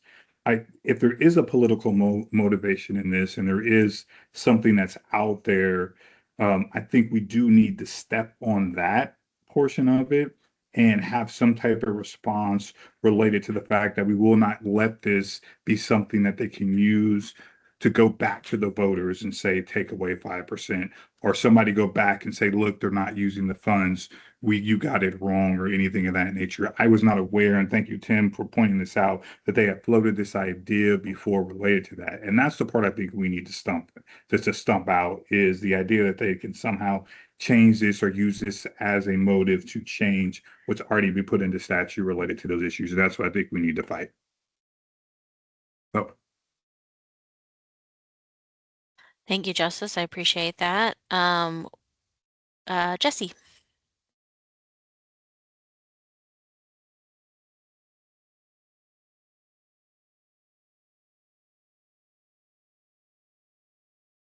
You're on mute, Jesse. Thank you, Tim. I could have just kept going. I appreciate that. I was saying, Justice, I appreciate you speaking up again.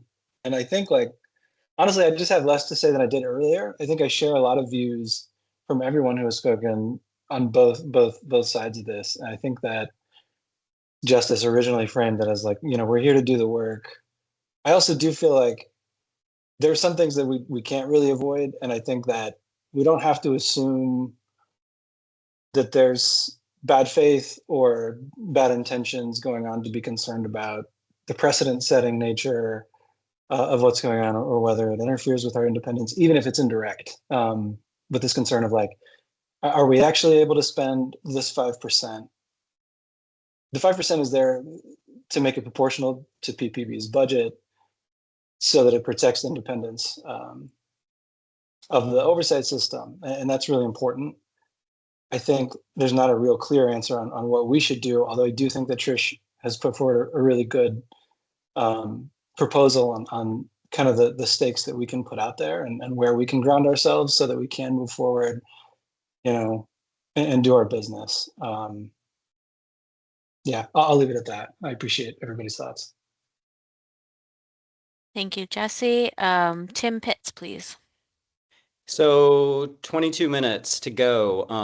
I don't feel like we're going to reach consensus on supporting or opposing this ordinance, is my personal feeling from hearing everybody's thoughts. I typed something in the chat that I thought might be a starting point for something. So at this point, I would like to make a motion that we send a statement to council that says what I typed in the chat. We oppose any efforts to impede our independence.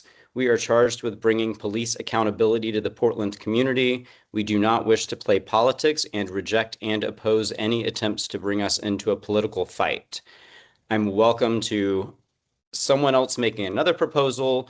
If Trish wants to add some things to it, would love to hear from other folks, but I think it would be great to get some words on paper because I do think it's important. We've all expressed that we don't want to get drawn into a political fight. We have different opinions about what to do if we do feel like we're getting drawn into one, but I think we all know that that's not what we want and we just want to do the work.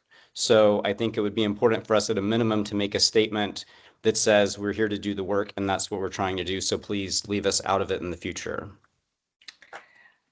Real I quick, second. Trish, okay. Just a second.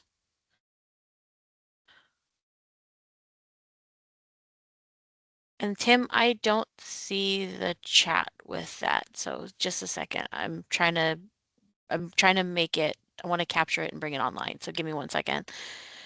So other folks can see what you wrote. I just want to note too, Kristen, that Sarah's saying that she can't raise her hand. I assume you saw that already. I did, and I also have Terrence that needs to speak as well. And so maybe while I'm well, there's a motion. So let me just give me 1 second, please, and I will get this on screen so everybody can see it, what Tim wrote. Bear with me, folks, and I appreciate it. Thank you.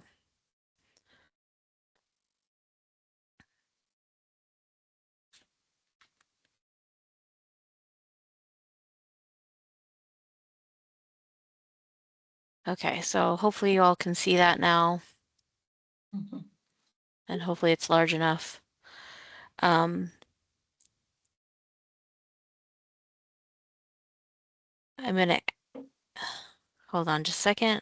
Terrence, Trish, Sarah, Tita. I've got those that have their hands up for maybe not a discussion about the motion and second that's on the table. If you would mind lowering your hands.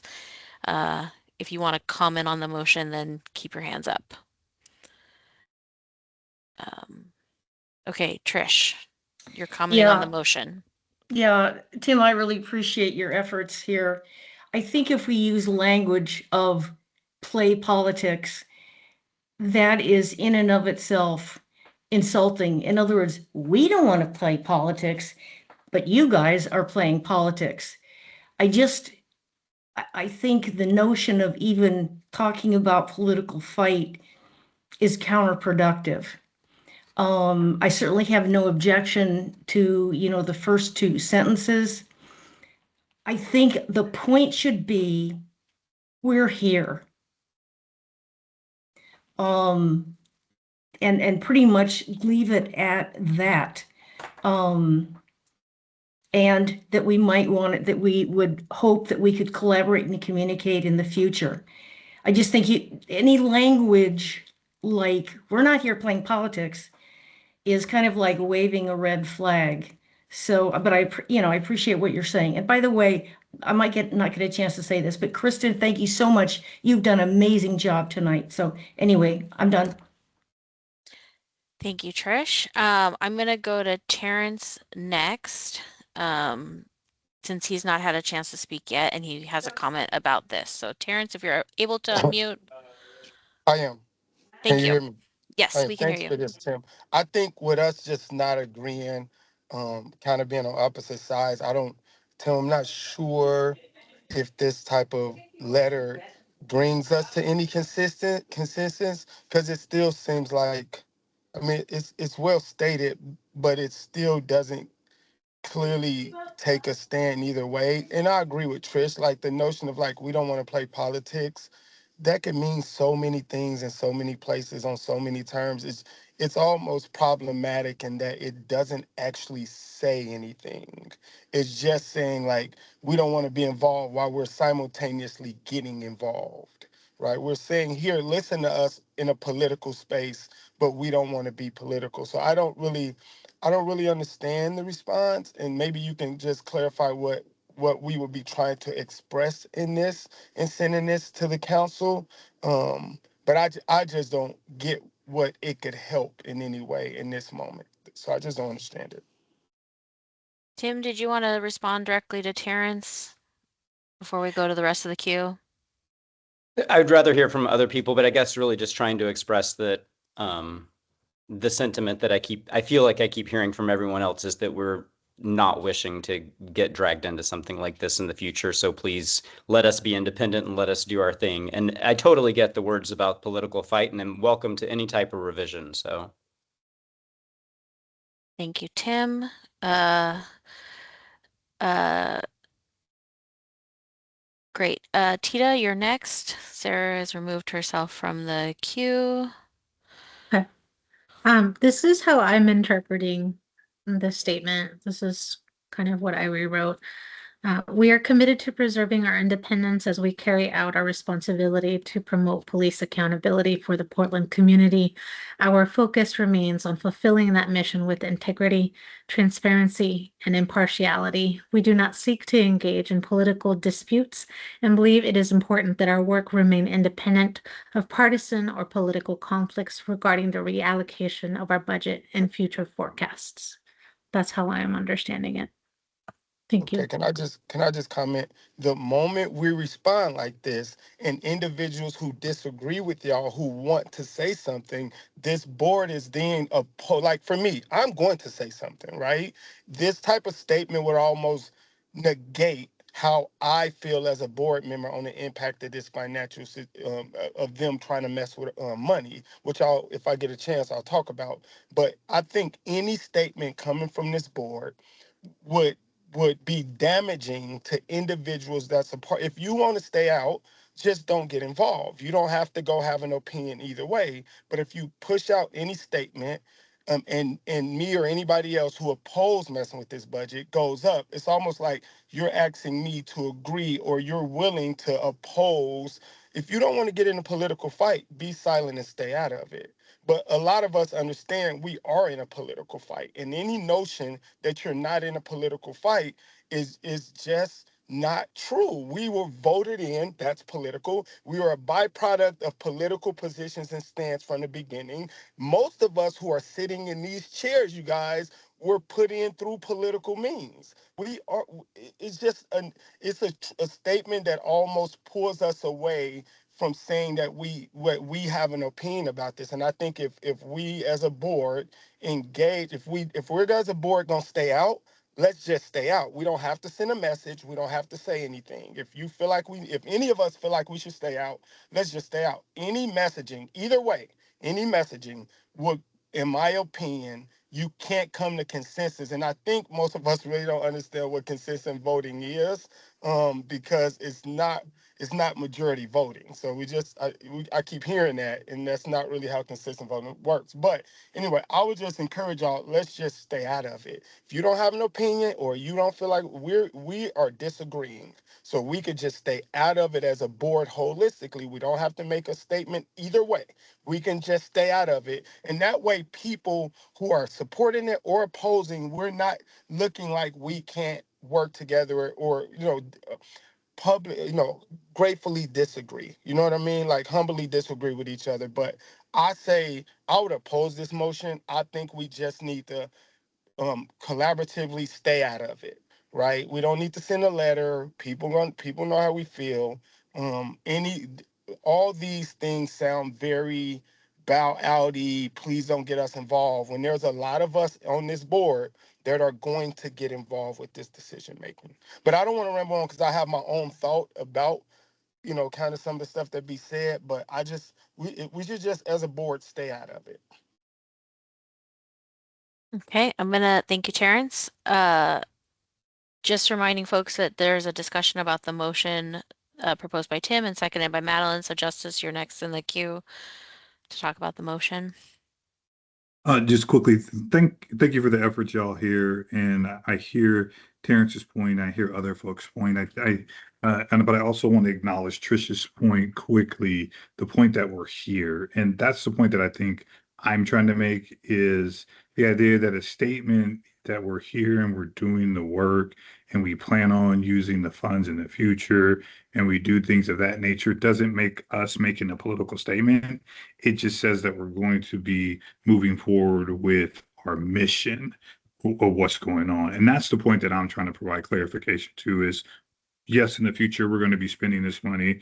We anticipate this is going to happen because I think Tim, I think Terrence, I think you all have made a valid, Tita, I think you all have made a valid point related to them trying to push this forward in the future and put this on a ballot. And so that's my concern, is that we're not going to spend the money this year, or maybe we will, I'm not sure, but it's likely we're going to spend the money this year. And I want to make sure that that's just a one-off. That's the reason why we're not spending the money. We're here to do the work. We're going to spend the money. We just need a little bit more time. That's it, y'all. So. Madeline? Hi, yeah, it sounds like we're not going to come to consensus on this exact language. I'd like to know if I can respectfully, Tim, remove my second to this so we can move forward since we only have about 10 minutes left to talk. I'll just rescind the motion. That's great. Thank you, Tim. I think if anyone else has any language that they'd like us to put forward, feel free to put that into the chat and make a movement yourself. I'd like to point out that I agree with Terrence. I think all of this is inherently political. I think saying we don't want to be political or we want to stay out of the politics just doesn't make sense. Being part of this board is a political act in one way or another. And I would also like to say that we don't know that we will spend the money in the future, or how we will spend the money in the future, how the OCPA, whether we're here or not, will spend the money in the future, because we don't know how much money the OCPA will have or how it will be allocated by a director or by the board. Currently there is a ballot measure that is potentially going to be on the November ballot that would substantially increase the budget of the Portland Police Bureau, which means that it would also increase our budget substantially. And so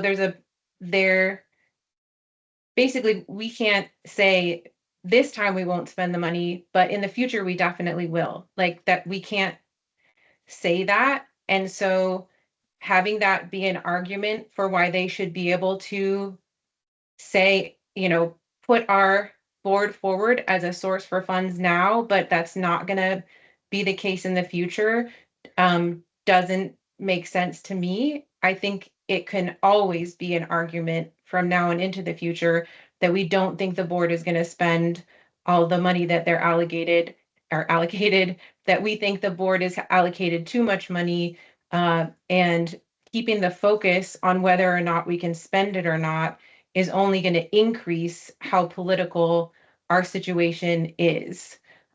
Just to inform any testimony that folks decide to have, the previous council, which included Councilor Ryan, did a lot of things to try to keep this board from happening and really cut back on the plan for this board in really substantial ways. And both he and Zimmerman refused to vote for the entire budget package. At least for Ryan, he specifically said that he refused to vote on the budget package because they had not said that they were going to take $10 million of the money from the OCPA. And I'm going to read a quick quote by him. Sorry if I'm taking up too much time. He said, if the amendment had passed to spend 8 to 10 million of unused money collecting dust, in my opinion, over the next year to bring back the public safety system to include police and fire, I would have been a clear yes, meaning he would have voted for the budget package. Unfortunately, that didn't happen, and instead we're going to backpedal. We're going to backpedal on police reform due to less training. We're going to backpedal on helping with property crime and fire rescues.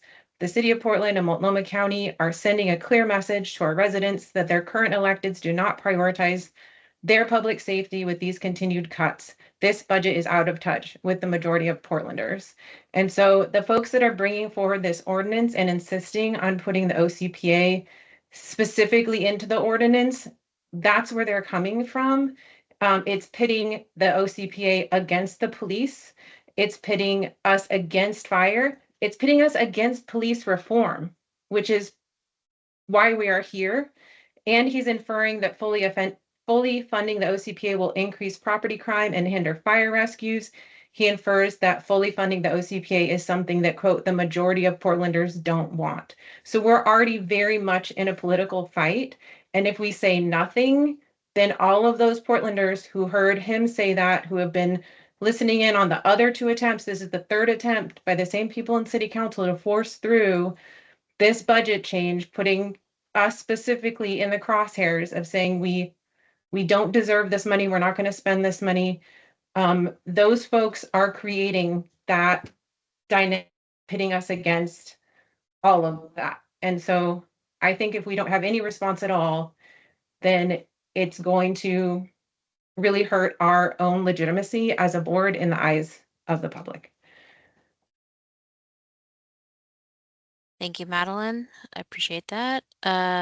Kyle, and then Trish, and then Terrence. Heidi, perhaps offline or at another executive session, we can discuss the legal mechanisms through which these funds are reallocated to begin with. Like basically, what does it mean for us to be in control of our budget long term? Happy to do that. Thank you. Trish, and then Terrence.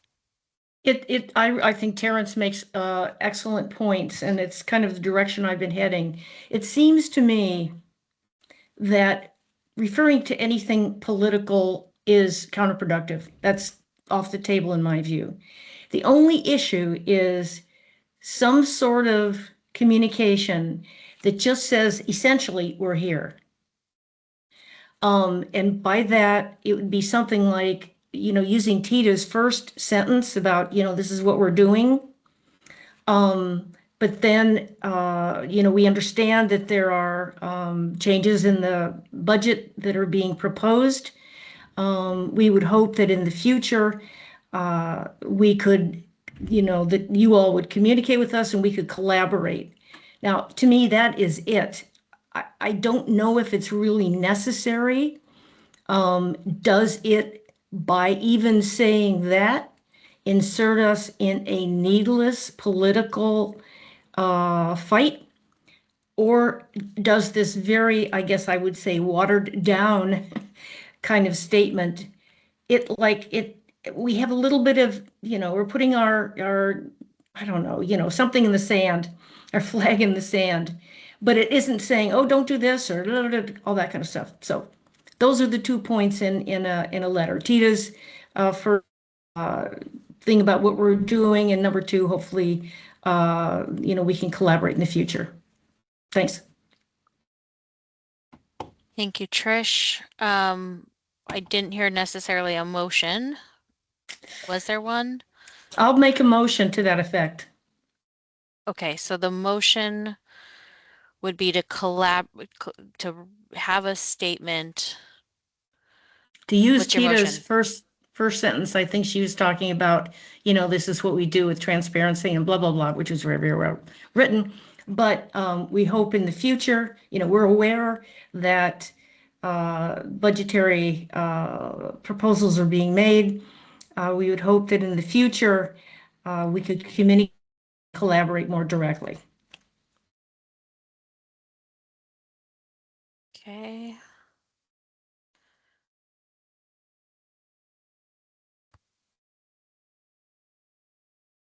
I put it in the chat if you want to use any parts of it. Great. I haven't heard a second, so. Is there a second? Second. Who was the second? I apologize. Tita. Thank you. Is there any discussion on the motion before we go back to discussion? We only have Yeah. 2 minutes left, correct? Yep. Okay. What Trish just expressed is very different from what Tita just put in the meeting chat.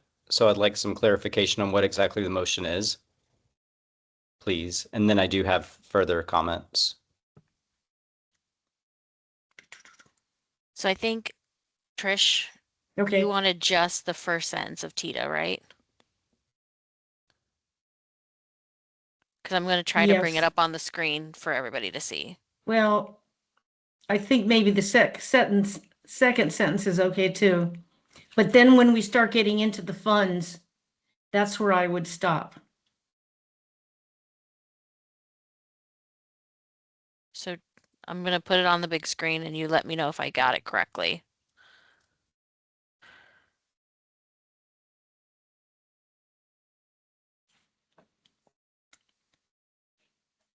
Did I get it correctly, Trish? Is that what your motion is? I don't see the big screen, but as long as it's just those first two paragraphs and then some sort of sentence about collaboration and cooperation in the future, communication. Okay. Yeah. Okay, I'll read it out loud. I just saw, I apologize, Justice, I missed you put also something in chat. So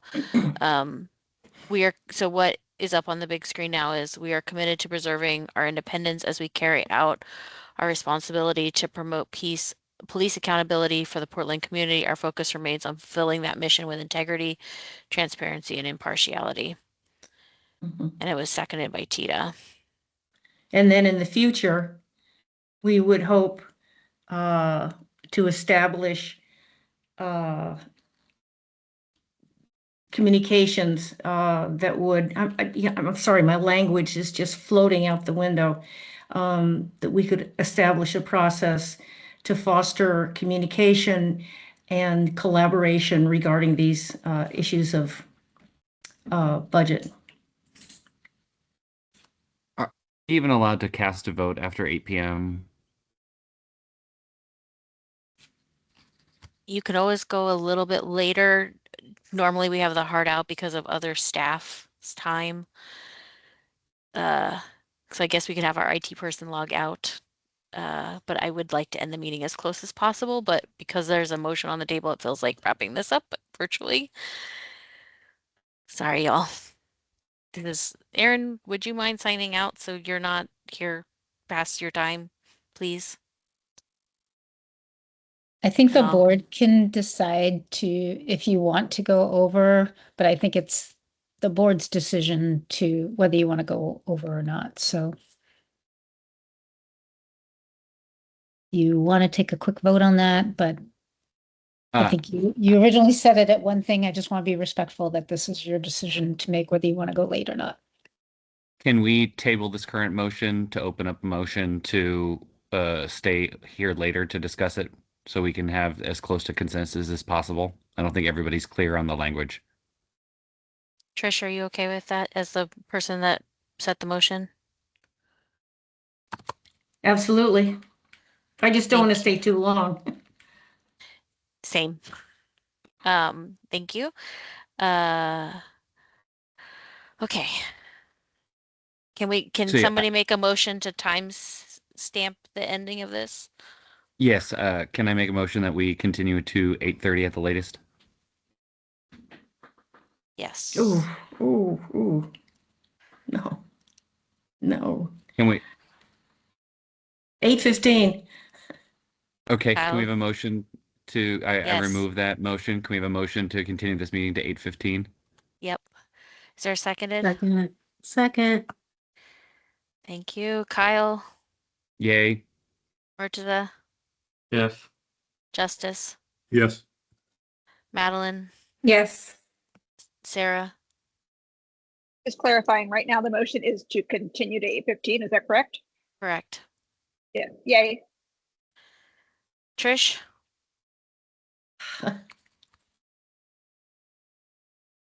Yes, okay. It's all your head nod. Thank you. Terrence? Yes. Thank you. Ash? Yes. Tita? Aye. Jesse? Yes. Tim O'Donnell? Yes. Tim Pitts? Yes. Tisha? Yes. Dina never joined, right? Did I get that correct? Just making sure. Correct. Okay, thank you. Atticus? Aye. And Benedict? Yes. Motion is passed. Meeting will stay open until 8:15.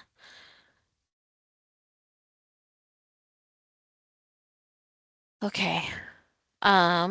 I'm also, if it's okay, gonna put Justice's language on the big screen as well, so you'll have Yes, please. Trish's and Justice's language. Um, I'll give folks just a second.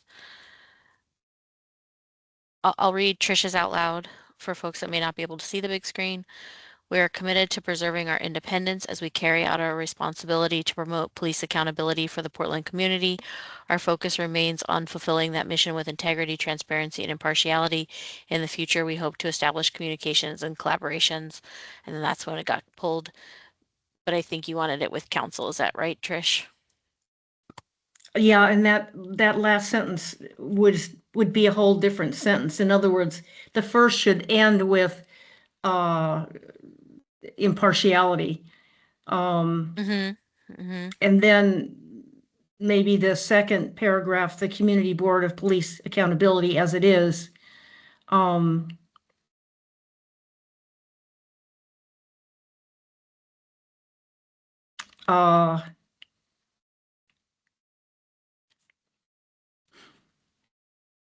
Okay, I'd ask that, what you're writing there, the CPA in the future, we hope. Okay, I would take that, the Community Board of Police Accountability remains, make that the second paragraph.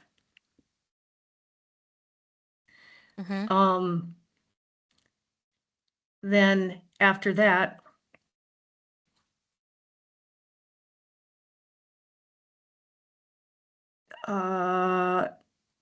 Trish, if you wanna type out the sentence in chat No. and then I'll add it. I'm sorry.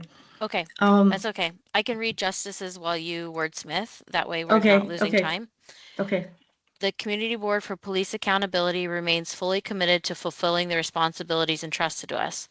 We recognize the importance of this work, the expectations of the community, and the role we play in advancing meaningful accountability and public trust. We are actively working through the established processes with diligence, integrity, and transparency. Meaningful and lasting change requires careful and deliberate effort, and we remain committed to moving this work forward in a thoughtful and responsible manner. We are committed to fully utilizing these funds allocated to the board to build the capacity, infrastructure, and resources necessary to carry out our mission effectively. We will use these resources responsibly and strategically to strengthen our operations, support our community, and ensure we are able to fulfill our mandate both now and the future. We are here to do the work. We are doing the work, and we will continue to do the work. Justice, Tim, then Justice, then Sarah.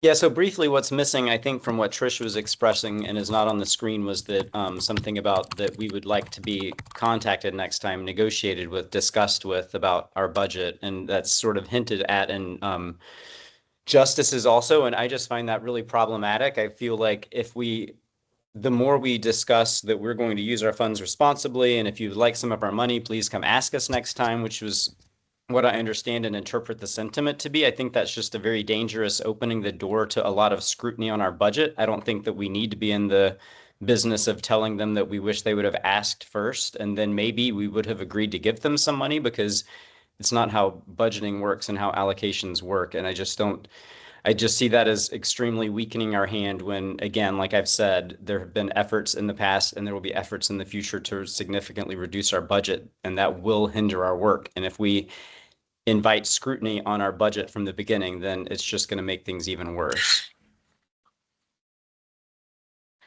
Thank you. Justice? Okay. Just quickly, number one, I wanted to hear from Sarah was the main thing. Secondarily, the reason why I use the language that I use, we are committed to fully utilizing the budget. It gives the indication that we're committed to it, but doesn't mean we're actually going to utilize it. I think we can come to a consensus here.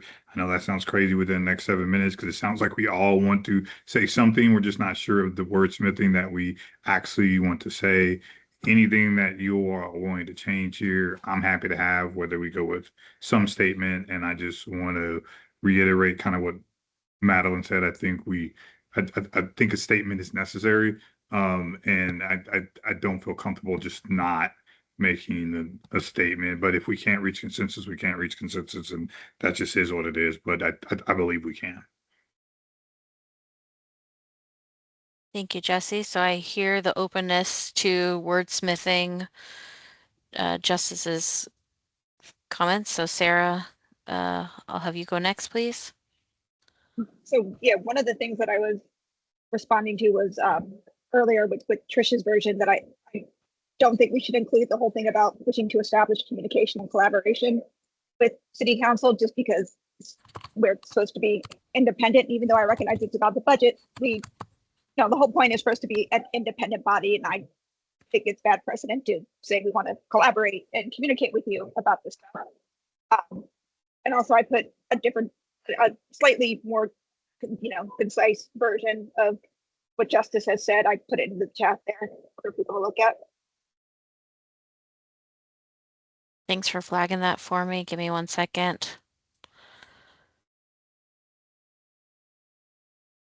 I'm going to copy and paste that here. So I'm going to say Sarah's, Justice's, oh, and then Trish. Oh, okay. Thank you. And then Jesse, please. Yeah, I just wanted to express first, Trish, thanks for getting us on this path. I think that Justice's version says everything that I think we need to say at this moment. And if we're I going to agree. have I agree. accountability, that's where we should land. Thank you. I totally agree. I'm sorry I'm out of line, but It's I your totally motion, concur. so Yeah, no, I totally Thank you. concur. Tita? Nope, Tita, you're muted. I wrote another sentence, just tying up what Trish was trying to say about communications and collaboration, but it sounds like we want to more so incorporate what Justice was saying.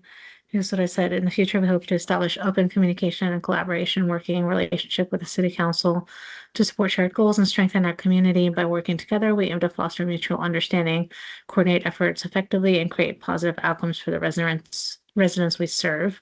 While we're still a governing body, I think this is more so trying to soften the fact that we're okay with you taking our money this time, and hopefully you'll ask us next time. Sounds good to me. Madeline, Justice, Kyle. I think getting into I think saying that we are committed to fully utilizing the budget gets into whether or not we will use it. And that's a really dangerous argument to get into. I think that's exactly the argument that the PPA want to have so that they can push a charter change to separate our budget from theirs. And that will mean that moving forward, the CBPA would have to, or the director would have to go through a budget fight every year to fight for what our budget should be based on our previous spending and our projected spending. The way that it's written into the charter now, it guarantees funding for the board, whether we spend it or not. And I think that's a very important piece of how the charter is written. Thank you, Madeline. Justice? So quickly, I think Sarah's is way better than mine. And it's more concise and gets directly to the point. I reached back out to Madeline related to the idea of what do we say then? Like I'd like a suggestion there related to what to say. Yeah, I personally am at this point not on board with sending something, because if we send something that Sorry, Madeline, I accidentally muted you. Just a if we second. send something that's a weak statement or just a generalized we're here and we're doing the job statement, then it sends the message that we're not willing to fight for what the board has been promised in charter.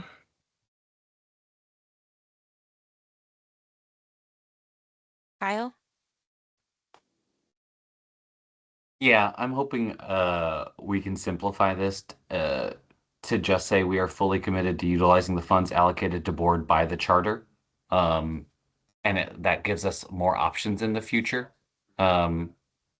It's simple, direct, and allows individual board members to continue to express their opinions as private citizens if they choose to. And I think we're all in agreement that we are legally obligated to use this money to its fullest potential this fiscal year. If this is my emotion, I don't go along with that. Your I would like to motion, go ahead, Terrence. I would like to comment on motion. You guys, we don't have to say anything. Like Right. sometimes you can just I'm telling y'all, we are going to stay. They're going to come after our budget. They're going to come after decisions. We don't have to get involved holistically every time our name is brought up. You guys got to lose this notion that we're not politically involved. It's just not true. I don't care how you feel. You can act like you conduct these fades when they come politically. You are politically involved in every notion of politics. If you send a letter, you're sending it to politicians who are cut down the line about this stuff. It's okay to be quiet and stay out of a fight. You guys, if you have an opinion, if you want to go read your statement before council, go read your statement from your point of view. But we're not going to come to consensus because we're not agreeing. That's just true. And secondly, just as that was elegantly said, brother. I just need to say that real quickly. That was elegantly said. Thank you. You guys, we're politically involved.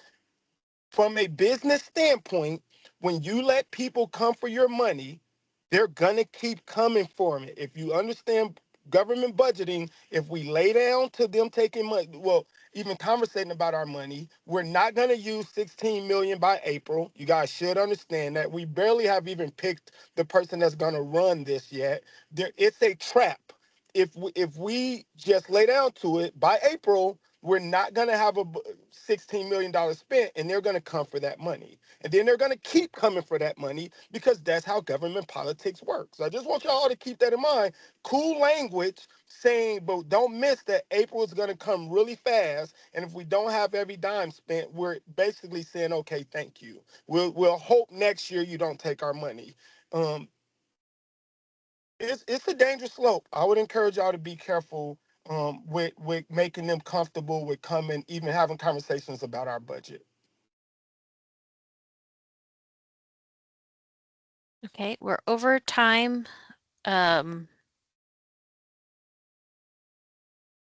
Justice? Yeah, I think that just ended it for us. So we're not gonna get there. Thank you, Terrence. Thank you, Madeline. Thank you, Trish. Thank you, everybody, for offering the insights. And I think that sounds like we're done. And I'll withdraw my motion. Just to make you. it clear, Thanks, Justice. Appreciate that. Thank you so much. Thank you. Just reminding folks, if you do want to make a public comment to your electeds, you are allowed to do that as citizens. You can identify as a board member, but say you don't speak for the board. I appreciate everybody's commitment to making this last minute meeting happen. Just as a reminder, your next meeting is an executive session only on July 23rd. Thank you so much. Have a good evening, everybody. Thank you so much, everybody. Thank you, Justice. Thank you.